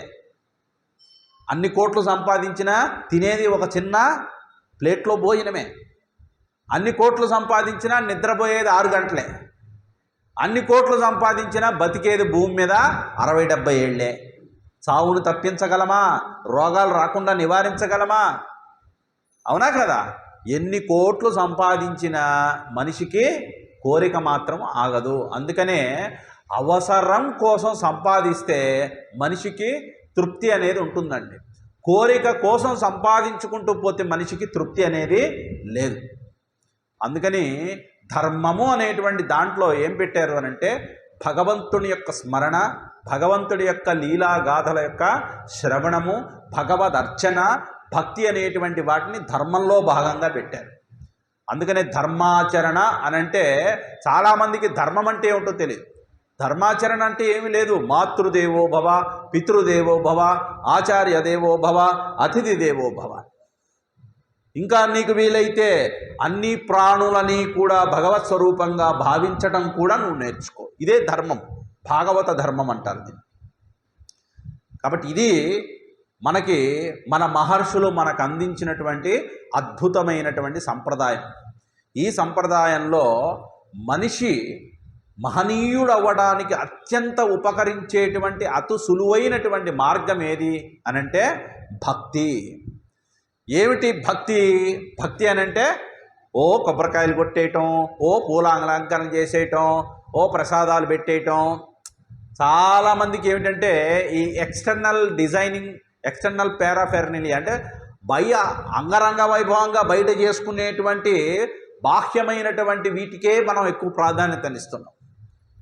భక్తి అనేటువంటి దానికి నిర్వచనం ఏం చెప్పారంటే శంకరాచార్యులు వారు, స్వస్వరూప అనుసంధానం భక్తి ఇది అభిధీయతే. స్వస్వరూప అనుసంధానం భక్తి ఇది అభిధీయతే. అవునా? ఏ దేవుణ్ణి పూజిస్తున్నావు, ఏ రూపాన్ని పూజిస్తున్నావు అనేది ఇక్కడ ముఖ్యం కాదు. నువ్వు ఏ దేవుణ్ణి పట్టుకున్నా నీ మనసు ఆ దైవం యొక్క రూపాన్ని, అది అమ్మవారా, శివుడా, రాముడా, కృష్ణుడా, గణపతి, షిరిడి సాయిబాబానా, అయ్యప్ప స్వామి, ఎవరైనా కావచ్చు, ఏ రూపం చూస్తున్నా నీ మనసు ప్రాపంచికమైన సుఖభోగాల యందు విరక్తి కలిగి ప్రపంచ భోగాల నుంచి విముఖమై అంతర్ముఖత్వాన్ని పొంది సుసూక్ష్మమై నీలోనే నీ వ్యక్తిత్వానికి సారభూతమైనటువంటి ఆత్మతత్వంతో అనుసంధానం చెందగలగడానికి నీ ఎమోషన్, ఆ ప్రేమ, ఆ భగవంతుడి పైన ఉన్న భక్తి ఉపయోగపడితే అది నిజమైన భక్తి. అంతేగాని కేవలం భజనలు చేసుకుంటూ ప్రసాదాలు తినేస్తూ నేను భక్తుడిని చెప్పుకుంటే భక్తి కాదు. ఆత్మోన్నతిని, ఆత్మతత్వాన్ని నీకు స్ఫురింపజేయాలి. భక్తి యొక్క ఔన్నత్యం అది. భక్తి అందుకే చెప్పింది భక్తి మాత దేనికోసం ఏడ్చిందండి?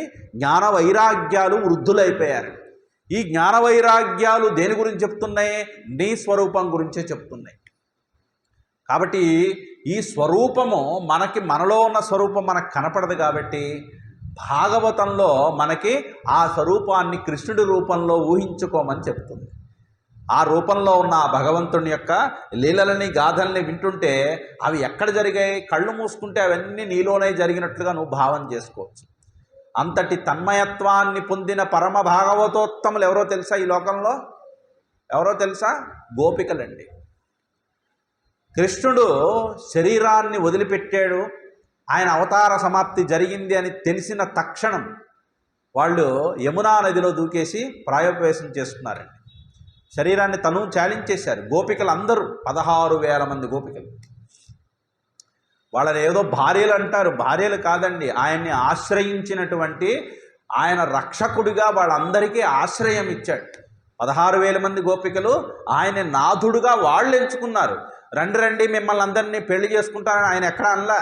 నరకాసురుడి చెరలో అనేక మంది రాజుల నుంచి గెలుచుకొచ్చినటువంటి కన్యామణులందరినీ ఆయన బంధించి ఆయన చెరలో పెట్టుకుంటే వాళ్ళందరినీ వధించిన తరువాత వాళ్ళని విడిపించినప్పుడు అప్పుడు వాళ్ళని ఏం చేయాలి? వదిలేశాడు. అమ్మా మీరందరూ ముక్తులైపోయారు, ఇక చక్కగా మీ ఇళ్ళకి వెళ్ళండి అన్నాడు.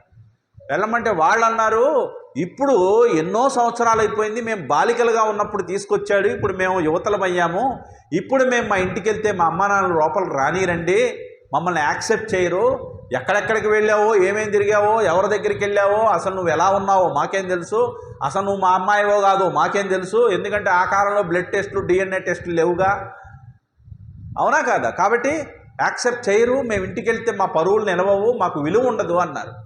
మరి ఇంతమంది మీరు ఎక్కడికి వెళ్తారు, ఏం చేస్తారు? అందరూ కలిసి మూకుమ్మడిగా ఏమన్నారంటే నువ్వే మా నాథుడు అయ్యా అన్నారు. అప్పుడు కృష్ణుడు చేసే వేరే గతి లేక 16,000 మందిని తానే వివాహం చేసుకున్నట్ట. 16,000 మందిని వివాహం చేసుకున్నాడండి. మరి మేము 2-3 చేసుకుంటే మీకేం నొప్పండి అని అడుగుతాం మనం. 16,000 మందికి ఒక్కొక్కరికి 10 పిల్లల్ని ఇచ్చాట. ఒక్కొక్కరికి అందరికీ ఒక్కొక్కరికి ఒక మంచి గోల్డెన్ హౌస్ ఇచ్చాట. అలా మనం కూడా ఇవ్వగలిగితే చేసుకోవచ్చు, అవునా? ఉన్న ఒక్కళ్ళనే పోషించలేక వాళ్ళకి చీరలు, వాళ్ళకి లిప్స్టిక్లు, వాళ్ళకి డబ్బాలు అవన్నీ కొనలేక నానా తంటాలు పడుతూ 16,000 మందిని పోషించగలిగే అవకాశం ఉందా? ఆయన ఎవరండి? ఒక మామూలు మానవుడిగా చేసుకోలేదండి, యోగేశ్వరుడు. అసలు శారీరకంగా ఎవ్వరితో కలవలేదు, ఎవ్వరితో పిల్లల్ని కనలేదు ఆయన. పాపం చాలామంది ప్రవచనకారులు ఆయన గృహస్థుడు చక్కగా అని చెప్తారండి. ఆయన అనాది బ్రహ్మచారిణే నమః, ఆయన అష్టోత్తర శతనామావిలో. మరి ఆ నామానికి అర్థం ఏమిటో చెప్పమనండి వాళ్ళని. అనాది బ్రహ్మచారిణే నమః. చూడండి ఆయన ఇంకేమన్నారు? ఊర్ధ్వరేతసే నమః. ఊర్ధ్వరేతస్సుడు. రేతస్సు అంటే వీర్య పతనం జరిగితే అది అధోరేతస్సు అంటారు. ఆయనకి ఊర్ధ్వరేతస్సు. ఎందుకంటే తనలో ఉన్నటువంటి ఆ రేతస్సుని ఊర్ధ్వముఖంగా ప్రయాణింపజేసినటువంటి యోగేశ్వరుడు ఆయన. కాబట్టి ఆయన ఏమన్నారు? అస్ఖలిత బ్రహ్మచారి అన్నారు. స్ఖలనము జరగనటువంటి ఒక పరమ పవిత్రమైన దానికి ప్రత్యేకయే నెత్తిన నెమలపించం పెట్టుకున్నాడు ఆయన. తెలుసా? నెమలిపించం ఈ సృష్టిలో ఒక వింత ఉందండి. ఆడనెమలి మొగనెమలి శారీరకంగా కలవండి. మొగనెమలి ఏడుస్తూ ఉంటే అప్పుడప్పుడు దాని కళ్ళెమ్మట మదజలం కారుతూ ఉంటుంది. కళ్ళెమ్మట నీళ్లు గారితే ఈ ఆడనెమలి వెళ్ళి తాగుతుందట. అప్పుడు ఇది గర్భం ధరిస్తుంది. అది ఒక్క నెమలి విషయంలోనే జరుగుతుంది, ఇంక ఏ పక్షి జాతిలో జరగదండి, అవునా కాదా? శారీరకంగా ఎటువంటి సంబంధం లేదు వాటికి. మరి గుడ్లు ఎట్లా పెడుతున్నాయి, పిల్లల్ని ఎలాగంటున్నాయి? మరి ఇది వింతేగా, ప్రపంచంలో మనం చూస్తున్నటువంటి ప్రత్యక్ష ప్రమాణమేగా. అలాగే మరి యోగేశ్వరుడైనటువంటి కృష్ణుడు చర్మచక్షువులతో మనం ఒక మాంసలిప్తమైనటువంటి సుఖానుభవం కోసం ఆయన ఎప్పుడు శరీరాన్ని ఉపయోగించలేదు. ఆయన శరీరము యోగమయ శరీరము, అది తేజోమయ శరీరము. అందరి హృదయాలలో సంకల్ప మాత్రము చేత వాళ్ళందరికీ బిడ్డనివ్వగలిగినటువంటి శక్తి కలిగినటువంటి వాడు. ఈ లీలలు, చిత్రపటాలు, అసభ్యకరంగా చండాలంగా చిత్రపటాలు గీసి కృష్ణుణ్ణి నానా చండాలంగా చిత్రీకరించింది చిత్రకారులండి, చాలామంది చిత్రకారులు. అంత ఘోరంగా అంత చండాలంగా ఎక్కడ ఆయన బిహేవ్ చేసినట్టుగా మనకు ఎక్కడ కనిపించదు. ముఖ్యంగా కృష్ణ రాసలీలల్లో. అసలు రాసలీలలు చేసే సమయానికి కృష్ణుడు వయసు ఎంతో తెలుసా మీకు? 9 ఏళ్ల వయసు అండి. మరి వాళ్ళందరూ ఎంత వయసు కలిగిన వాళ్ళు? అందరూ 20 నుంచి 45 సంవత్సరాల లోపు వాళ్ళు. ఆ గోపికలందరూ బృందావనంలో ఉన్న గోపికలు. మరి ఈయనకు 9 ఏళ్ల వయసులో కామక్రోధాలతో అంత అసభ్యంగా ప్రవర్తించేటువంటి బుద్ధి ఉంటుందా అండి? మీ పిల్లలకు ఉంటుందా 9 ఏళ్ల వయసులో? మరి అది ఎలా చిత్రీకరించారు, ఎలా గీస్తారు బొమ్మలు? చూడండి, పసిపిల్లల్ని గుండెలకు అత్తుకుంటామా అత్తుకోమా? ఆడవాళ్ళు ఎత్తుకోరా? వాడు పైకెక్కినప్పుడు తొక్కడా? అవునా కదా? వాడు చేతులతో కొడతాడు, చేతులతో ముట్టుకుంటాడు, ముఖం ఆనిస్తాడు. అక్కడెక్కడ మనం అసభ్యంగా ఒక స్త్రీ ఒక చిన్నపిల్లాడిని ఎత్తుకున్నప్పుడు మనం ఆ యాంగిల్లోంచి చూడం కదా. మరి ఇక్కడ కృష్ణుడిని ఎందుకు చూసాం మనం? అంటే ఇక్కడ వక్రం ఉంది కాబట్టి అక్కడ కూడా సక్రమంగా కనిపించలేదు, వక్రంగానే ఆలోచిస్తాం. అందుకని ఆయన ఎంతటి పరమ పవిత్రుడు అనేటువంటి విషయాన్ని మనం అర్థం చేసుకోవాలంటే భగవత్ తత్వాన్ని నువ్వు తెలుసుకుంటే తప్ప అది నీకు అర్థం కాదు. కేవలం బయటకు బాహ్యమైన కథలు వింటే చాలా తప్పు చేసిన వాళ్ళం అవుతాం మనం. కాబట్టి ఇక భాగవతంలో మనం చెప్పుకోబోయేటువంటి ఈ రుక్మిణీ కళ్యాణానికి ముందు జరిగినటువంటి కొన్ని ఇన్సిడెంట్స్లో మహాభక్తులైనటువంటి వారు అసలు కృష్ణుడిని ఏం కోరుకున్నారు అంటే, కంసుడిని చంపడానికి కృష్ణుడు వెళ్ళినప్పుడు కంసుడి దగ్గరికి వెళ్ళాలి. మరి మధురా నగరంలోకి వచ్చారు. మధురా నగరంలోకి వస్తే మరి వాళ్ళేమో గొల్లవాళ్ళు, పాపం మంచి బట్టలు ఉండేవి కాదు కృష్ణుడికి. అంత దూరం నుంచి నడిచొచ్చాడు, ఒళ్ళంతా ధూళి దుమ్ముతో ఉంది. అప్పుడు ఒక రజకుడు వస్తున్నట్ట. రజకుడు అంటే చాకలి అతను.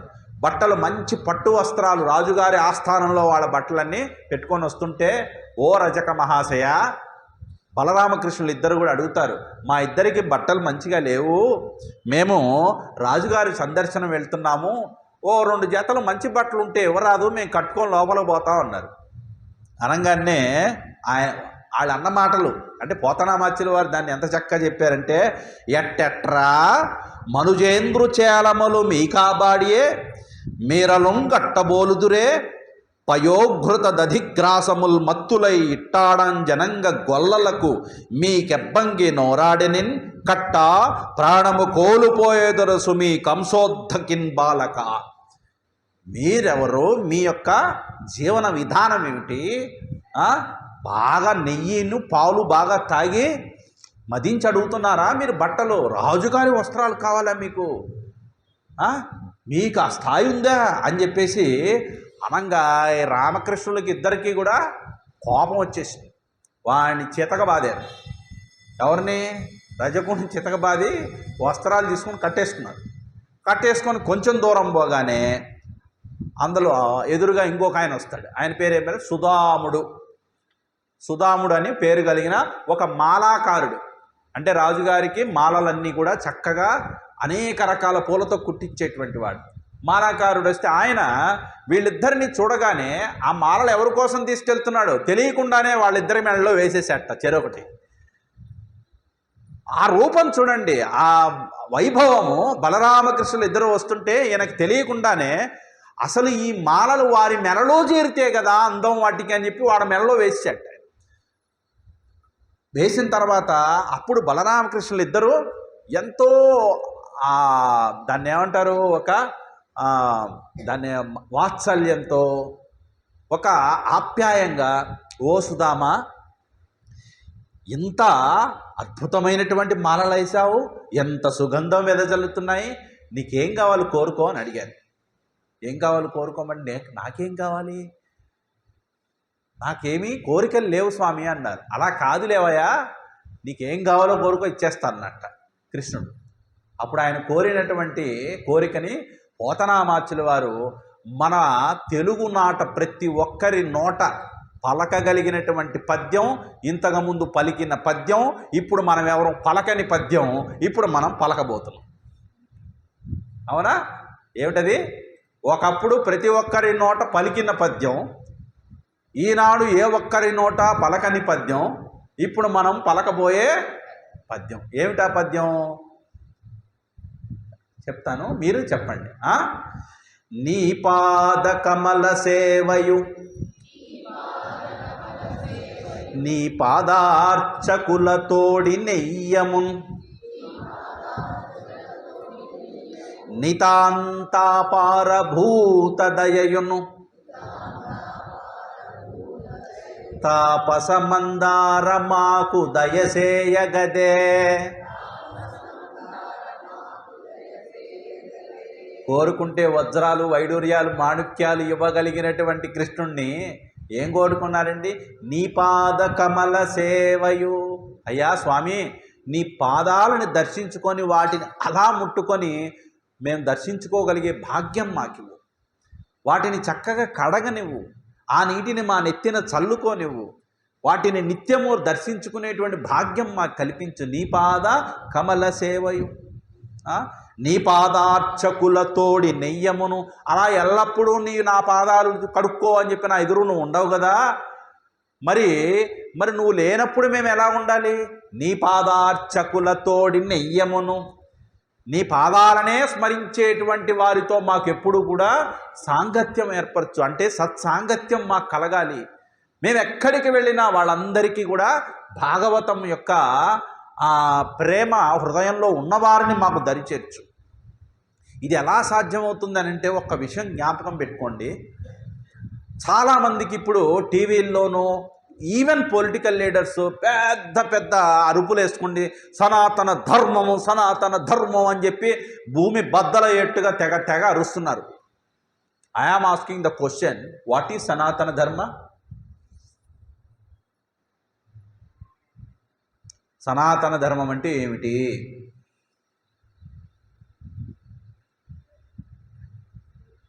ఇదే చివరి ప్రశ్న అవ్వాలి మీ స్వామీజీ. రేపటి నుంచి మేము అడుగు పెడితే ఒట్టేయండి. మీరు ఇట్లా ప్రశ్నలు వేస్తే మటుకు మేము రాం. సనాతన ధర్మం అంటే ఇంటిలో తల్లిదండ్రులను చూసుకోవడం దగ్గర నుంచి చూడండి, మన భారతీయ సంస్కృతి వైభవాన్ని మనకు అందించినటువంటి పరమ ఋషులని సైతం మరిచిపోకుండా వారు చెప్పిన ప్రతి విధి విధానాలని ఆచరించడమే సనాతన ధర్మం. అర్థమైందా? ఇప్పుడు సనాతన ధర్మం అంటే ప్రతి ఒక్కడు ఏది పడితే అది చెప్పేసి సనాతన ధర్మం అంటాడు. అవునా? మీ ఇంట్లో ఇలాంటివి ఏవైనా చూస్తున్నారా? ఎలాంటివి? అక్కడ యూట్యూబ్లో థంబ్నెయిల్ ఉంటుందన్నమాట. మీ ఇంట్లో ఇలాంటివి ఏవైనా చూస్తున్నారా? అయితే తప్పకుండా ఇది చేయాల్సిందే అని పెడతాడు. ఏమిటి ఎలాంటివి? ఏం చేయాలి చెప్పండి అంటే అది చెప్పడు. ముందు ఇలాంటివి ఏమైనా చూస్తున్నారా అని అంటే తులసి మొక్క ఎండిపోవటం. అరే పాపం వాడు నీళ్లు పోయటం మర్చిపోయాడు, ఎండిపోయింది. అవునా? తులసి మొక్క ఎండిపోతుందా? మీ ఇంటి ముందు కట్టిన గుమ్మడికాయ ఎండిపోయి నీరు గారిపోతుందా? అయితే మీ ఇంట్లో దయ్యం ఉంది. కాబట్టి దానికి ఏం చేయాలో తెలుసా? సనాతన ధర్మం చెప్తుంది, గుర్తుపెట్టుకోండి. ఓరే నాయనో, అక్కడ కూడా సనాతన ధర్మమే. ఏం చెప్తాడో తెలుసా? ఏం చెప్పడు. ఇంత బొగ్గులు తీసుకొని సాంబ్రాణేసి ఇల్లంతా పట్టుకొని తిరగండి అని పోలేరంలాగా తిరగండి. అంతే తిరగండి, ఇల్లంతా పొగతో నిండిపోవాలి, ఆ లోపల ఉన్నవాళ్ళు పీల్చుకోలేక గాలి ఆడక సావాలి. అవునా? ఇదంతా సనాతన ధర్మం అని చెప్పి పెట్టేస్తున్నాడు. అవునా? అసలు సనాతన ధర్మాన్ని ప్రతి దాంట్లోకి చొప్పించి ఇలాంటి పిచ్చి పిచ్చి చేష్టలు, రకరకాలైనటువంటి పోకడలు. ఇప్పుడు దాదాపుగా ఈ ఆచారాలు వ్యవహారాలు ఎలా తగలబడ్డాయంటే ప్రతి ఒక్కరూ సపోజ్ వాళ్ళు ఏదైనా పూజ చేయాలనుకుంటే యూట్యూబ్లో చూస్తాడనమాట. ఆ పూజా విధానము వాడేం చెప్తాడో, వాడికి శాస్త్రం తెలుసో లేదో తెలీదు, వాడు ఎలా చెప్తే అలా మనం చేసుకుంటూ పోతాం. అవునా? చాలా విషయాలు ఉన్నాయి, అవన్నీ ఇక్కడ నేను ప్రస్తావించకూడదు. కొన్ని పర్సనల్గా మీకు ఏదన్నా ఎప్పుడన్నా అడిగితే నేను చెప్తాను తప్ప పబ్లిక్ ఎందుకంటే కొంతమంది మనోభావాలు దెబ్బతింటాయి. ఎందుకంటే నబుద్ధి భేదం జనయేత్ అజ్ఞానాం కర్మ సంగినాం జోషయేత్ సర్వకర్మాణి విద్వాన్ యుక్త సమాచరన్ భగవద్గీత చెప్పింది. కొంతమందికి తెలియక అజ్ఞానంలో కొన్నిటిని నమ్మి అవి చేసుకుంటూ నమ్మకంతో ముందుకెళ్తున్నప్పుడు అది తప్పు అని చెప్పి వాళ్ళని నివారించకూడదట. వాళ్ళకి సరైన మార్గమేదో తెలుసుకునేటువంటి బుద్ధినివ్వటం కోసం వాళ్ళ చేత ఆ పనులను చేయించడానికి ప్రోత్సహిస్తూనే వాళ్ళకి సరైన మార్గమేదో చెబుతూ వాళ్ళతో పాటు నడవాలట. ఒక్కసారిగా అది తప్పు అని చెప్పేసి వాళ్ళని ఆపేస్తే అత్యంత ప్రమాదకరమైపోయి, ఓహో ఇది మేము చేయకూడదంట, ఇంకా మేము చేయకూడదు, ఇది తప్పు అని చెప్పేసి వాళ్ళు ఏం చేస్తారంటే చక్కగా హల్లెలూయా అనంగానే పక్కకు పరిగెడుతున్నారు, మతాలు మార్చుకుంటున్నారు. అందుకే హిందూ ధర్మం ఎందుకు నశించిపోతుందండి? ఇలాంటి పోకడలు ఉండటం వల్లే. తల్లిదండ్రులు ముఖ్యంగా బాధ్యత వహించాలండి ఈ విషయంలో. ఎందుకో తెలుసా?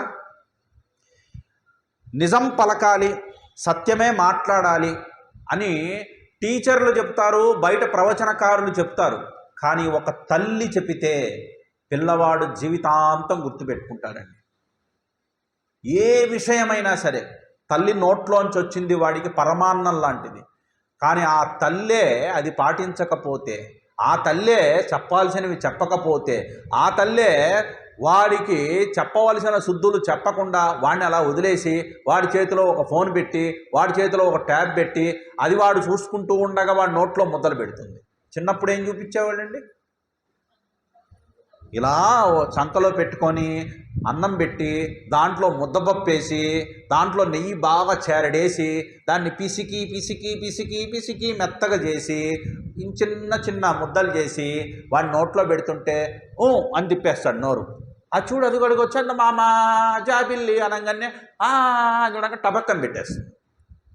అవునా? ఇప్పుడు రైన్ రైన్ గోయవే, రైన్ రైన్ గోయవే ఆ బొమ్మలు అరుస్తుంటాయి అన్నమాట. అంటే రైన్ రైన్ గోయవే, మాకు వర్షాలొద్దు, మాకు పంటలొద్దు, మేము కడుపు మాడి సావాలి అని ఆ భావం. అవునా? ఇంగ్లీష్ పద్యాలు రైన్ రైన్ గోయవే. అవునా? మనకేముంది? వాన వాన వల్లప్ప, తెలుసు కదా మీకు పద్యాలు. వానాలు పడాలి, వానాలు కురియాలి అని మనకున్నాం. దానిలో రైన్ రైన్ గోయవే, పో పో పో పో ఓ మేఘమా వెళ్ళిపో, మాకు వర్షం వద్దు.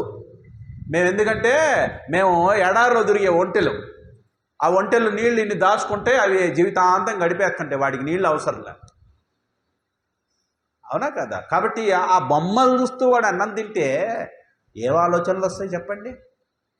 అందుకని మొట్టమొదటి విశ్వవిద్యాలయం ఒక మనిషికి ఎక్కడో తెలుసా? తల్లి ఒడి. అమ్మ ఒడి అని పేరు పెట్టి డబ్బులు ఇస్తున్నారు. ఇంట్లో తల్లి ఒడి అనుకొని పిల్లవాడి బాధ్యత తీసుకోలేకపోతున్నారు.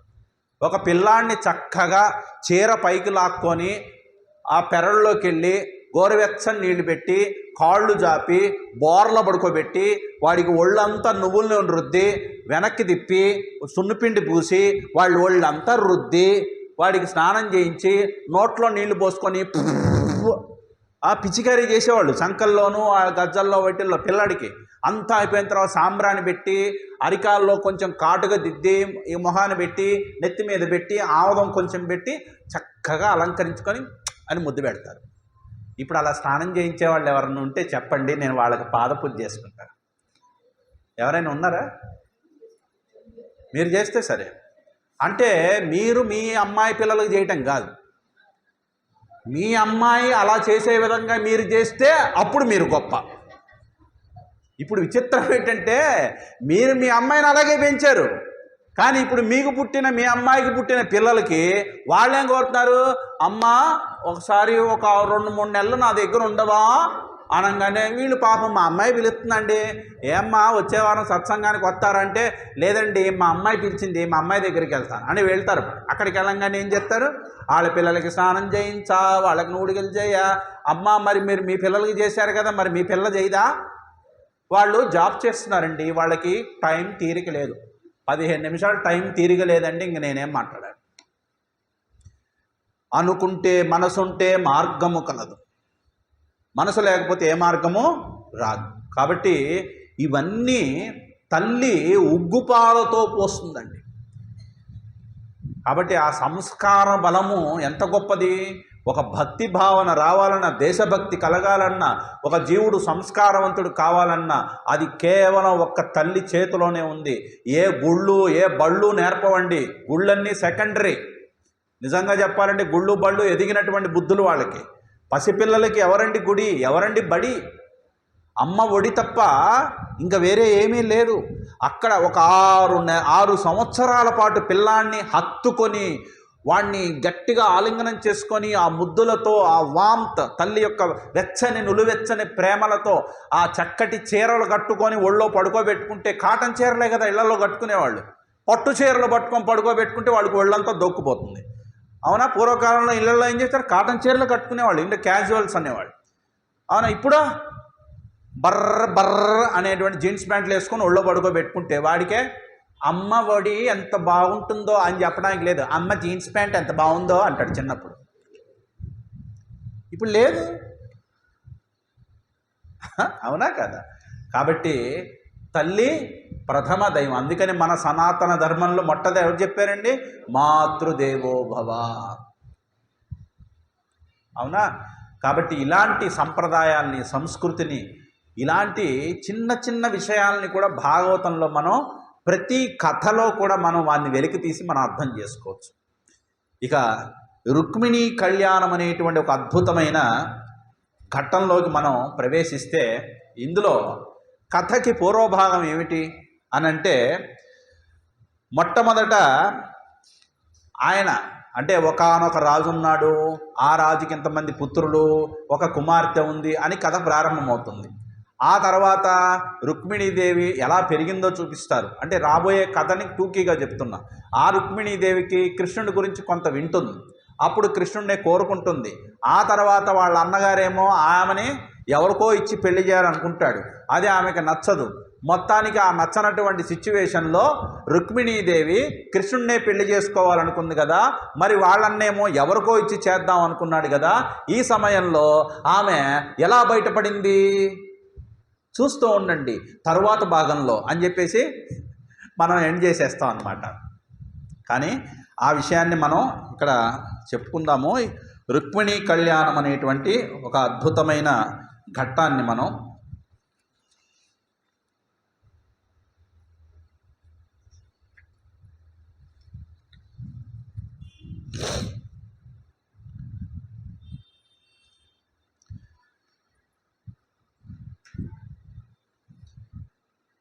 పరీక్షిత్ మహారాజు అనేకమైనటువంటి భగవత్ కథలని, లీలని చెప్పిన తర్వాత పరీక్షిత్ మహారాజుకి శుకయోగీంద్రులు, ఈ పరీక్షిత్ మహారాజుకి లోపల నుంచి ఇంకా ఇంకా భాగవత కథలు వినాలనేటువంటి తపనతో ఆయన అడిగినటువంటి విషయం ఏమిటి అనంటే, అయ్యా ఆ భగవంతుని యొక్క లీలలని, గాథలని ఇంకా ఇంకా వినాలనేటువంటి కౌతూహలం నాకు అవుతుంది, ఇంకా నాకు వినాలని ఉంది, మీరు చెప్పండి అన్నాడు.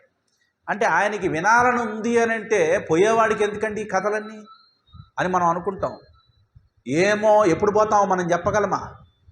7 రోజులు అన్నాడు, సరే 7 రోజుల్లో ఎప్పుడైనా కావచ్చుగా, అవునా కదా? కాబట్టి పరీక్షిత్ మహారాజుకి ఏమిటంటే ఒక్క క్షణము కూడా తీరిక ఖాళీగా గడవటం ఆయనకి ఇష్టం లేదు. నిరంతరము భాగవత శ్రవణము, భగవంతుని యొక్క లీలను నా చెవులతో నేను గ్రోలాలి అనేటువంటి ఒక తపన, కోరిక. అందుకని చెప్తున్నాడు, ఆ వనజ గర్భు పంపున రైవతుండను రాజు తెచ్చి రామునకిచ్చెన్, రేవతి అనేయను కన్యను భూవర మును వింటి కాదే బుద్ధి తెలియన్. రుక్మిణీ కళ్యాణానికి ముందేం జరిగిందో చెప్తున్నాడు. ఓ పరీక్షిత్ మహారాజా, శుకయోగీంద్రుడు బ్రహ్మదేవుని యొక్క ఆజ్ఞని అనుసరించి రైవతుడనేటువంటి ఒక మహారాజు తన కూతురైనటువంటి రేవతిని బలరామునికిచ్చి వివాహం చేశారట. ముందు అన్నగారి వివాహం జరగాలిగా, బలరామునికిచ్చి వివాహం చేశారు.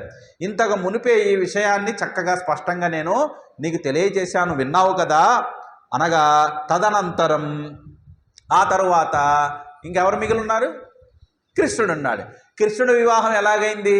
అంత మిస్టీరియస్గా జరిగింది అన్నమాట. ఒక పెద్ద సినిమా తీయచ్చు, సినిమా తీశారు కదా, ఏంటంటే పెద్ద చేజింగ్ ఉంది, దాంట్లో ఒక ఫైటింగ్ ఉంది, అవునా? ఒక రకరకాలైనటువంటి టర్నింగ్ పాయింట్స్ ఉన్నాయి దీంట్లో. ఏమిటది చెప్తున్నాడు. ఖగనాథుండ అమరేంద్రున్ గెలిచి సుధమున్ గైకొన్న చందంబునన్, జగతి నాథుల చైత్యపక్ష చెరులన్ సాళ్వాదులన్ గెల్పి, భద్రగుడై చక్రి వరించె భీష్మక సుతన్ రాజీవ గంధిన్, రమా భగవత్యంశ భవన్ మహాగుణమనిన్ బాలామణిన్ రుక్మిణిన్. తర్వాత బలరాముడికి వివాహం అయిన తర్వాత పక్షిరాజైనటువంటి గరుత్మంతుడు ఆనాడు, ఏనాడు? అదితి గర్భమున వినత యొక్క పుత్రుడు ఈయన. సో వీళ్ళిద్దరికి మధ్య జరిగినటువంటి ఒక దాంట్లో, ఒక పందెంలో ఆ అమరులు అంటే గరుత్మంతుడు అమృత కలశాన్ని తెస్తాను అని చెప్పి తల్లికి వాగ్దానం చేసి అమరేంద్రుడి దగ్గరికి వెళ్తాడు. అప్పుడు అమరేంద్రుణ్ణి గెలిచి అమృతము ఖగేంద్రుడు అంటే గరుడు తీసుకొచ్చిన చందంబున, అవునా, చేది దేశ అధీశ్వరుడైన చేది దేశం అని ఒక దేశం ఉంది. అది ఎవరు అనంటే ఈ భీష్మక మహారాజు యొక్క వంశానికి సంబంధించినటువంటి వాళ్ళే. భీష్మక మహారాజు ఎవరంటే రుక్మిణీదేవి వాళ్ళ నాన్నగారు. చేది దేశాన్ని పరిపాలించేవాడు ఎవడు అంటే శిశుపాలుడు. శిశుపాలుడు ఎవరు?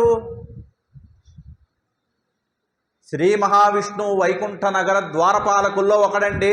3వ అవతారం ఇది, అవునా. మొదటి అవతారం ఏది? హిరణ్యకశిప, హిరణ్యాక్ష, తర్వాత రావణ, కుంభకర్ణాది, తర్వాత శిశుపాల, దంతవక్త్రుడు.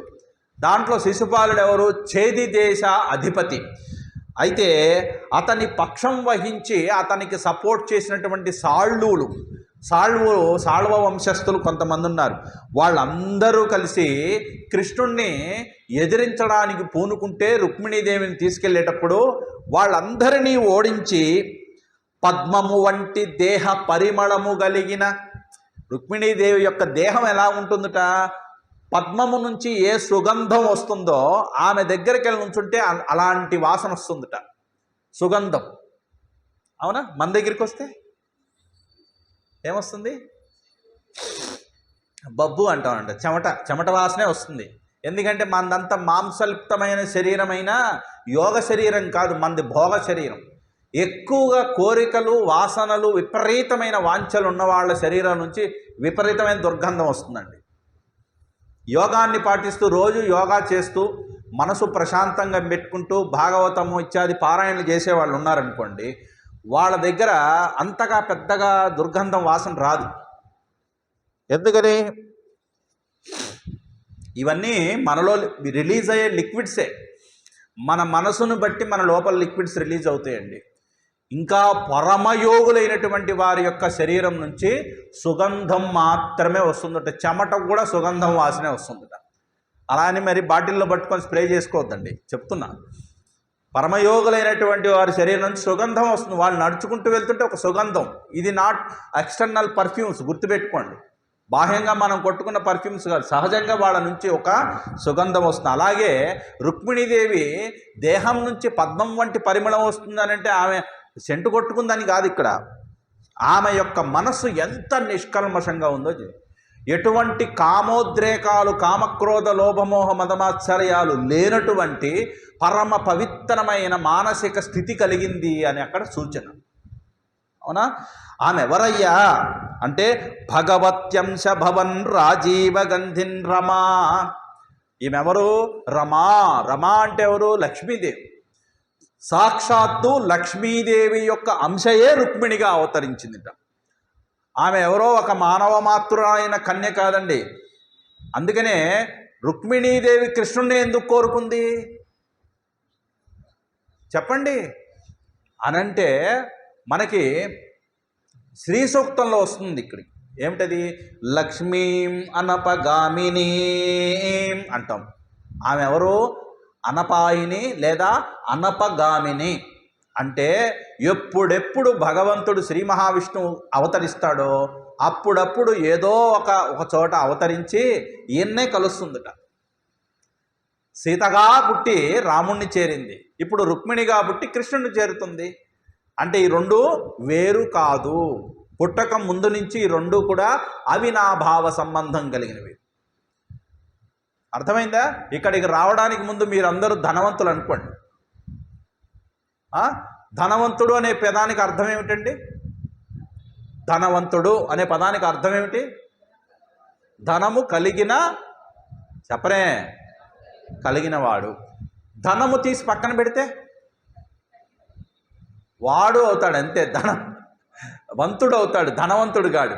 ధనం తీసి పక్కన పెడితే మనం ధనవంతులం కాదు. అలాగే శక్తిని తీసి పక్కన పెడితే ఒక మనిషి ఏమవుతాడు? మామూలు మనిషి అవుతాడు, శక్తివంతుడు కాదు. అలాగే కృష్ణుడిలో రుక్మిణిని పక్కన పెడితే కృష్ణుడు కాదు. అర్థమైందా? కాబట్టి రుక్మిణీదేవి ఎవరు? సాక్షాత్తు భగవంతుని యొక్క శక్తి స్వరూపమే. అందుకని ఈయన ఎవరు? శక్తిమంతుడు. శక్తితో కలవాలి కదా. అవతార ప్రయోజనం ఎలా సాగుతుంది తర్వాత? ఆయనకే చెందవలసినటువంటి సొత్తు ముందే నిర్ణయించుకొని అక్కడ పుడితే మరి ఆయన లేపుకుపోయాడని పదం ఎట్ట పెడతావయ్యా? ఆయన సొత్తు ఆయన తీసుకెళ్తున్నాడు, నువ్వెవడు అడ్డు చెప్పడానికి? ఆమె ఎవరు? సాక్షాత్తు లక్ష్మీదేవి. ఈయనెవరు? సాక్షాత్ శ్రీ మహావిష్ణువు అంశ. అందుకనే నువ్వు ఆచరించాలనుకుంటే రాముళ్లాగా ఉండి ఆచరించు, కానీ కృష్ణుళ్లాగా నువ్వు ఏమాత్రం ఉండడానికి ప్రయత్నించద్దు. ఎందుకనంటే పులిని చూసి నక్కవాత పెట్టుకున్నట్టు అవుతుంది. కృష్ణుడిలాగా ఏ పని చేయలేవు. ఆయనంతటి వాడే అమ్మాయిని లేపుకుపోతే మేము లేపుకుపోతే మీకేంటండి అని అన్నారు అనుకోండి, ఆయన కొండ కూడా ఎత్తాడబ్బా, ఎత్తు. కాళీయ నర్తనంలో మడుగులో దిగి కాళీయుడి యొక్క తలలపైన తోక పట్టుకొని నృత్యం చేసి దాన్ని మదం అణిచాడు. అణుచు. పూతన చిన్న వయసులో, పాలు తాగే వయసులో భయంకరమైన పర్వతాకారం కలిగిన పూతన సంహారం చేశాడు. నువ్వు చెయ్యి. అబ్బే అవన్నీ కాదండి, మాకు ఏదొచ్చో అదే మేము పోల్చుకుంటాం, మిగతావి మేము పోల్చుకోం. చూడండి, కాబట్టి మనకి నచ్చినవి తీసుకుంటున్నాం, మిగతా వాటిని మనం పోల్చుకోం. కాబట్టి అవన్నీ మానవాతీతమైనటువంటి కర్మలు, గుర్తుపెట్టుకోవాలి. అందుకనే ఎవడన్నా పిచ్చి పిచ్చి పనులు చేశాడు అనుకోండి, వాడిని ఏమంటాం? ఏంట్రా నీ గోలా అంటాం. అదే పిచ్చి పనులు భగవంతుడు చేశాడు అనుకోండి, ఆహా ఏమి లీల అంటాం. కాబట్టి భగవంతుడు చేస్తే అది లీల, మనం చేస్తే అది గోల.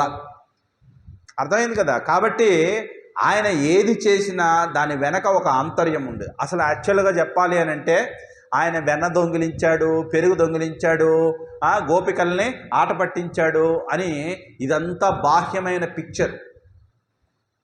పాలు, పెరుగు, వెన్న, మీగడ ఇవన్నీ ఏమిటి?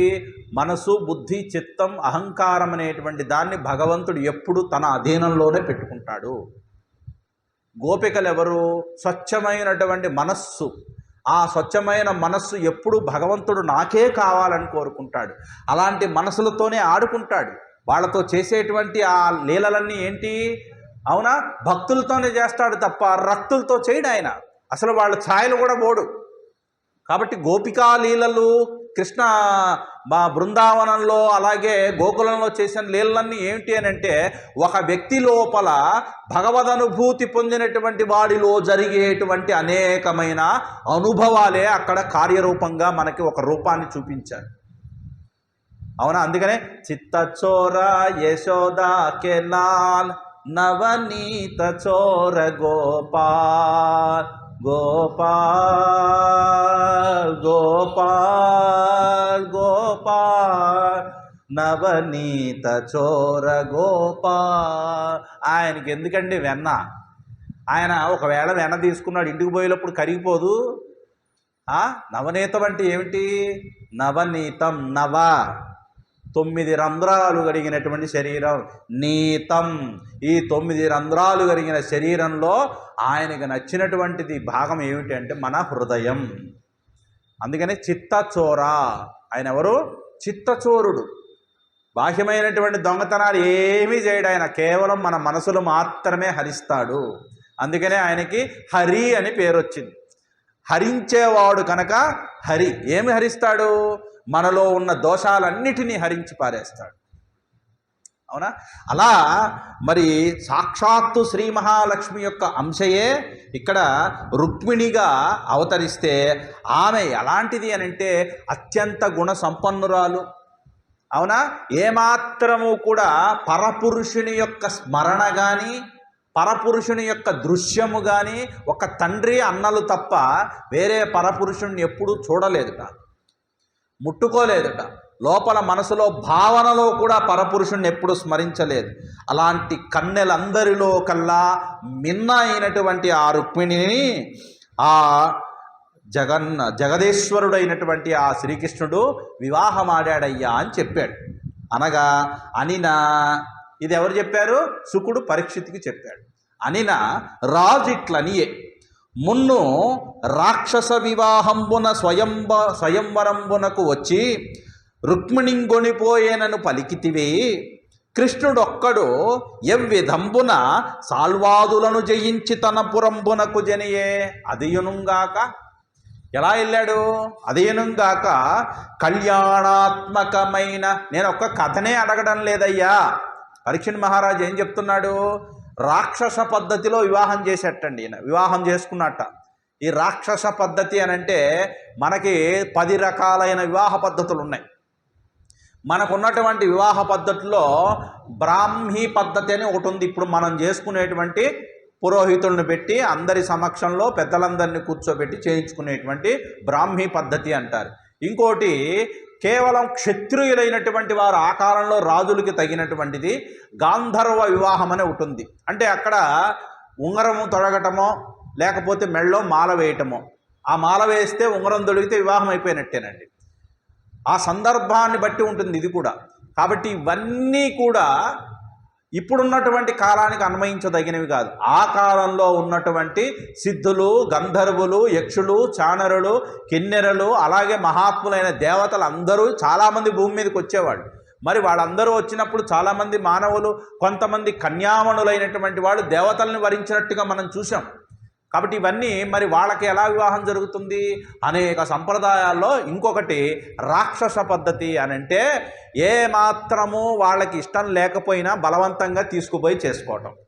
అయితే ఇందులో రాక్షస పద్ధతిలో వివాహం చేసుకున్న రుక్మిణీదేవి యొక్క అభిమతం మేరకే తీసుకెళ్ళాడు తప్ప అక్కడ ఎవ్వరిని రుక్మిణీదేవి యొక్క అభిమతం లేకుండా తీసుకువెళ్ళడానికి ఆయన ఎప్పుడు పూనుకోలేదు. చూడండి, అందరిని వదిలేసి వచ్చి నేను కావాలా, మీ అమ్మ నాన్న కావాలా అంటాడు అనమాట. నేను కావాలా, మీ అమ్మ నాన్న కావాలా తెలుసుకో ఇవాళ సాయంత్రం లోపు. రేపు పొద్దున్న నేను బస్ స్టాండ్ దగ్గర వెయిట్ చేస్తాను. నీకు నచ్చితే నువ్వు రావాలనుకుంటే రాత్రికి రాత్రి 2 జతలు పెట్టుకో. నిన్ను పువ్వుల్లో పెట్టి చూసుకుంటాను. ఏ పువ్వుల్లో? ప్లాస్టిక్ పువ్వుల్లో. తీసుకెళ్ళి ఏం చేస్తా? ఎంత సంపాదిస్తా? ఎలా భోజనం పెడతావు? పెద్దవాళ్ళు ఎవరున్నారు నీకు? నీ వంశస్థులు ఎవరు? నీకు పూర్వపరాలు ఏమిటి? ఇవన్నీ ఏమి ఆలోచించట్లేదు. నీకు నేనే, నాకు నీవే, మనిద్దరం, ఇంకెవరు వద్దు మనకి. లింగులిట్టుకు మనకుంటూ ఇద్దరమే ఒకరు చిన్న రూమ్ తీసుకొని మనం బతికేద్దాం. ఎందుకోసం బతుకుదాం?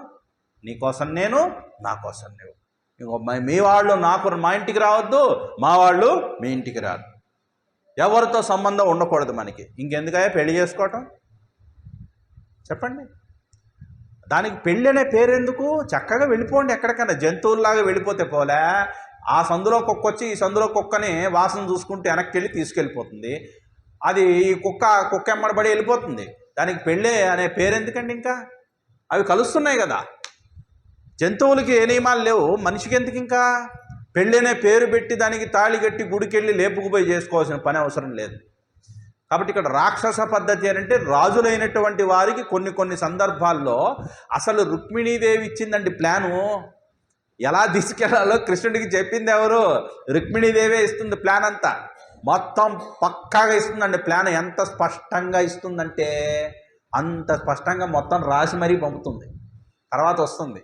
కాబట్టి ఇలా కేవలం నేను కథను అడగడం లేదు, కళ్యాణాత్మకమైన విష్ణు కథల కర్ణంచుచున్ ముక్త వైకల్యుడెవ్వడు తృప్తుడవు అవి వినంగ క్రొత్తలౌచుండు సాకల్యమేర్పడ భూసురోత్తమా ఎరుగంబల్కవే రుక్మిణీ కళ్యాణంబు వినంగ నాకు మదిలో కౌతూహలంబయ్యడిన్. నేను అడిగేది కేవలం రుక్మిణీదేవిని ఎలా లేపుకుపోయాడు, పెళ్లి చేసుకున్నాడు అని ఒక్కటే కాదయ్యా.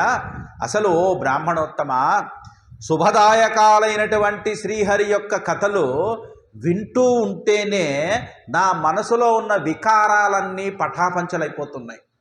అంటే ఇది మనకి ఎవరైనా నచ్చిన వాళ్ళు, బాగా మనకిష్టమైన వాళ్ళు ఏదైనా పక్కన కూర్చొని మాట్లాడుతుంటే మనకి ఎలా ఉంటుంది మనసు?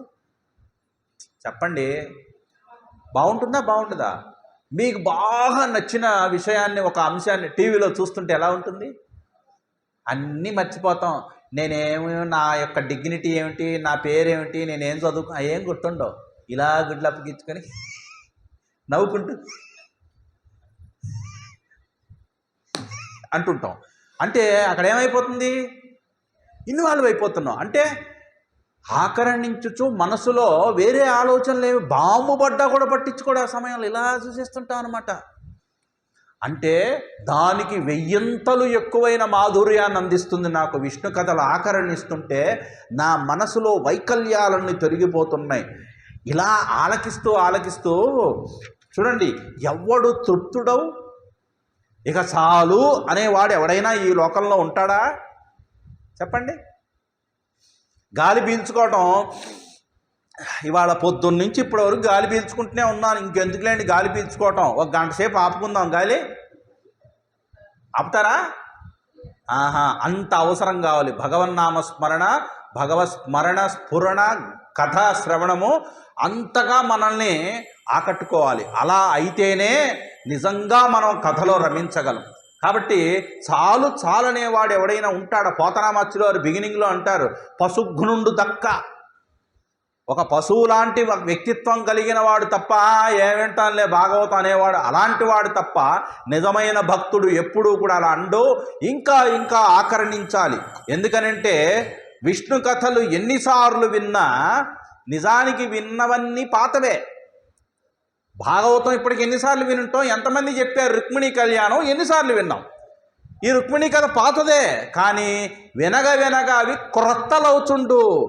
నాకు కొత్తగా అనిపిస్తుంది.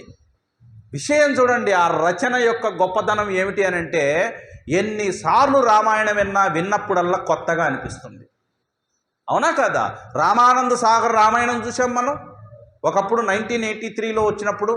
అదంతా ఎపిసోడ్స్ అన్ని చూసాం. ఎంత రోడ్డు మీద ఒక్కడి కనిపిస్తే ఒట్టు. అప్పుడు రామాయణం వచ్చిన సమయంలో అందరూ టీవీలకు అతుక్కుపోయారు. ఎంతగా ఆకట్టుకుంది, అవునా కదా? మళ్ళా తర్వాత రామాయణం రాలే, సీరియల్స్ వచ్చాయి, సినిమాలు వచ్చాయి, ఇప్పుడు కూడా వస్తూనే ఉన్నాయి, అయినా మనం చూస్తూనే ఉన్నాంగా. అంటే ఏంటి? మన మనస్సు నిరంతరము ప్రాపంచిక విషయాలని అనుభవించి అనుభవించి అనుభవించి దీంట్లో బాగా మనస్సంతా వికలమైపోయి ఆనందం అనేటువంటిది లేక లోపల వేసారిపోతున్న క్షణాల్లో ఇలాంటి కథలు వింటున్నప్పుడు మనసుకు ఒక ఉపశాంతి కలుగుతుంది. ఆ శాంతి కలిగిన క్షణంలో మనసుకు వచ్చేటువంటిది ఒక కొత్త ఉత్సాహము, కొత్త ఆనందం కలుగుతుంది. అందుకని క్రొత్తలవుచుండు అన్నారు. అవునా?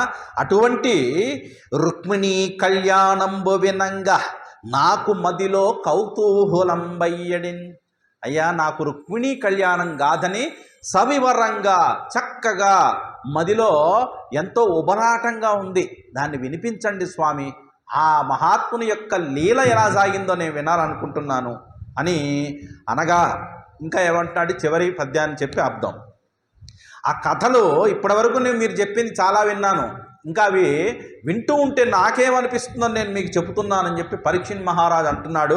భూషణములు చెవులకు, భాగవతం వింటే చెవులకు పెట్టుకున్న దిద్దులోను కమ్మలు కాదుట భూషణాలు.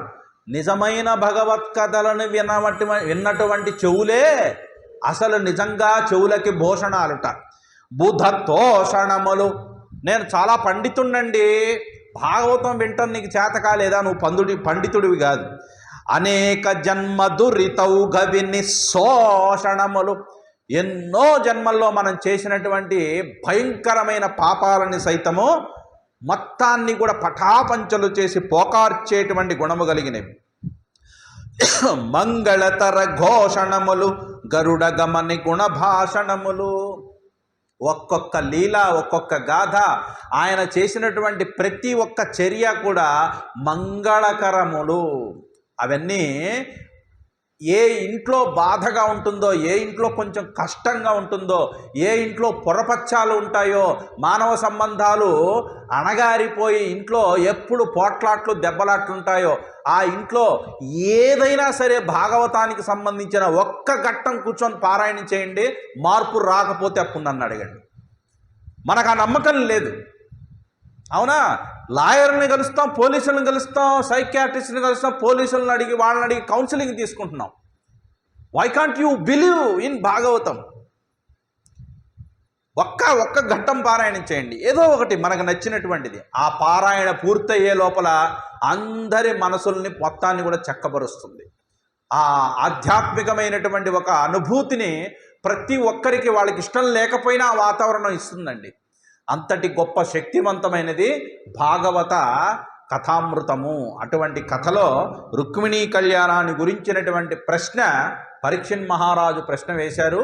ఇప్పుడు శుకయోగీంద్రుల వారు రుక్మిణీ కళ్యాణ ఘట్టాన్ని చిన్నప్పటి నుంచి అసలు రుక్మిణీదేవి ఎలా పెరిగింది, ఆమె ఎలా కృష్ణుడిని ఇష్టపడింది, తర్వాత కృష్ణుడు ఆమెకి ఎలా ఇద్దరికి మధ్య సంబంధం రాకపోకలు అలాగే మాటలు జరిగాయి, ఎలా మరి రుక్మిణీదేవిని తీసుకెళ్ళాడనేటువంటి విషయాన్ని రేపటి నుంచి ఇంకొంచెం కథాభాగంలోకి మనం ప్రవేశిస్తాము.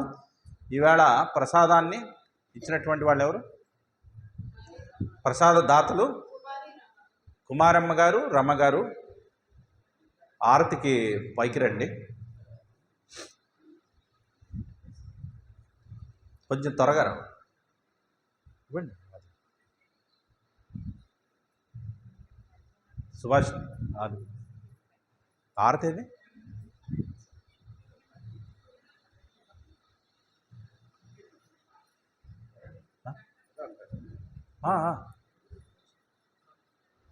ఆపే.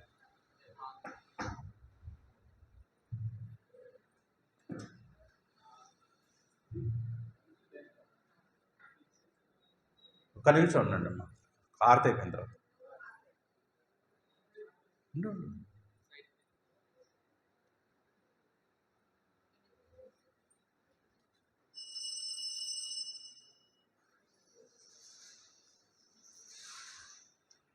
ప్రతిరోజు కూడా భాగవత ప్రసంగం అయిన తర్వాత ప్రసాద వితరణ ఉంటుంది. ఎవరైనా ప్రసాదాన్ని దాతలుగా ఇవ్వదలుచుకుని ఉంటే మా వాణియమ్మ గారిని, నీరజమ్మ గారిని ఉంచండి, ఒకసారి వాళ్ళిద్దరిని సంప్రదించండి.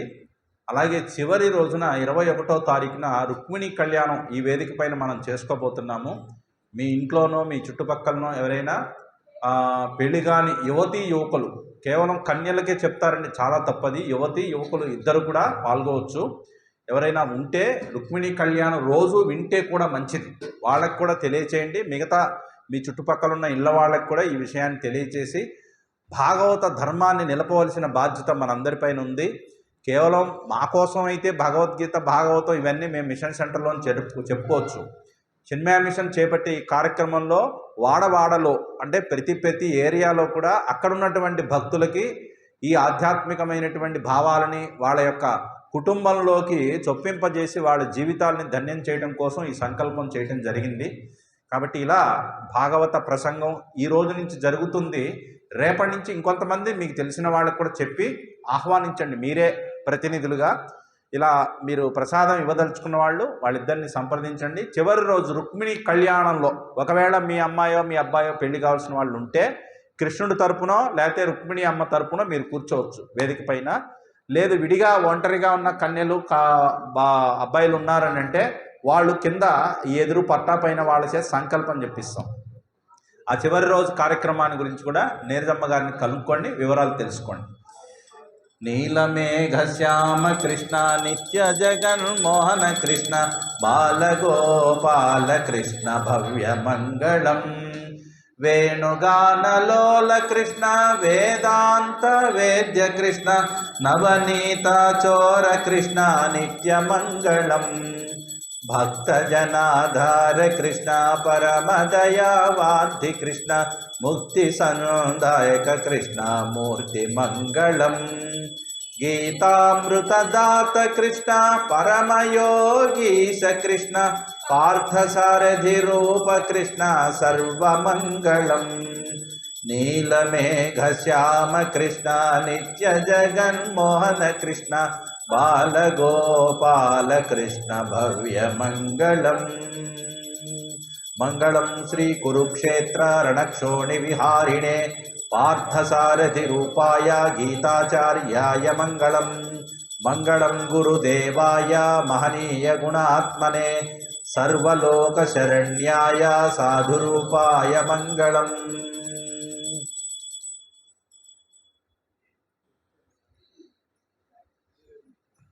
నీళ్ళు వేసమ్మా, అందరికి చూపించండి. జై బోలో శ్రీకృష్ణచంద్ర భగవానికి, భాగవత పురాణకి, सब संतन की, सद्गुरुनाथ महाराज की।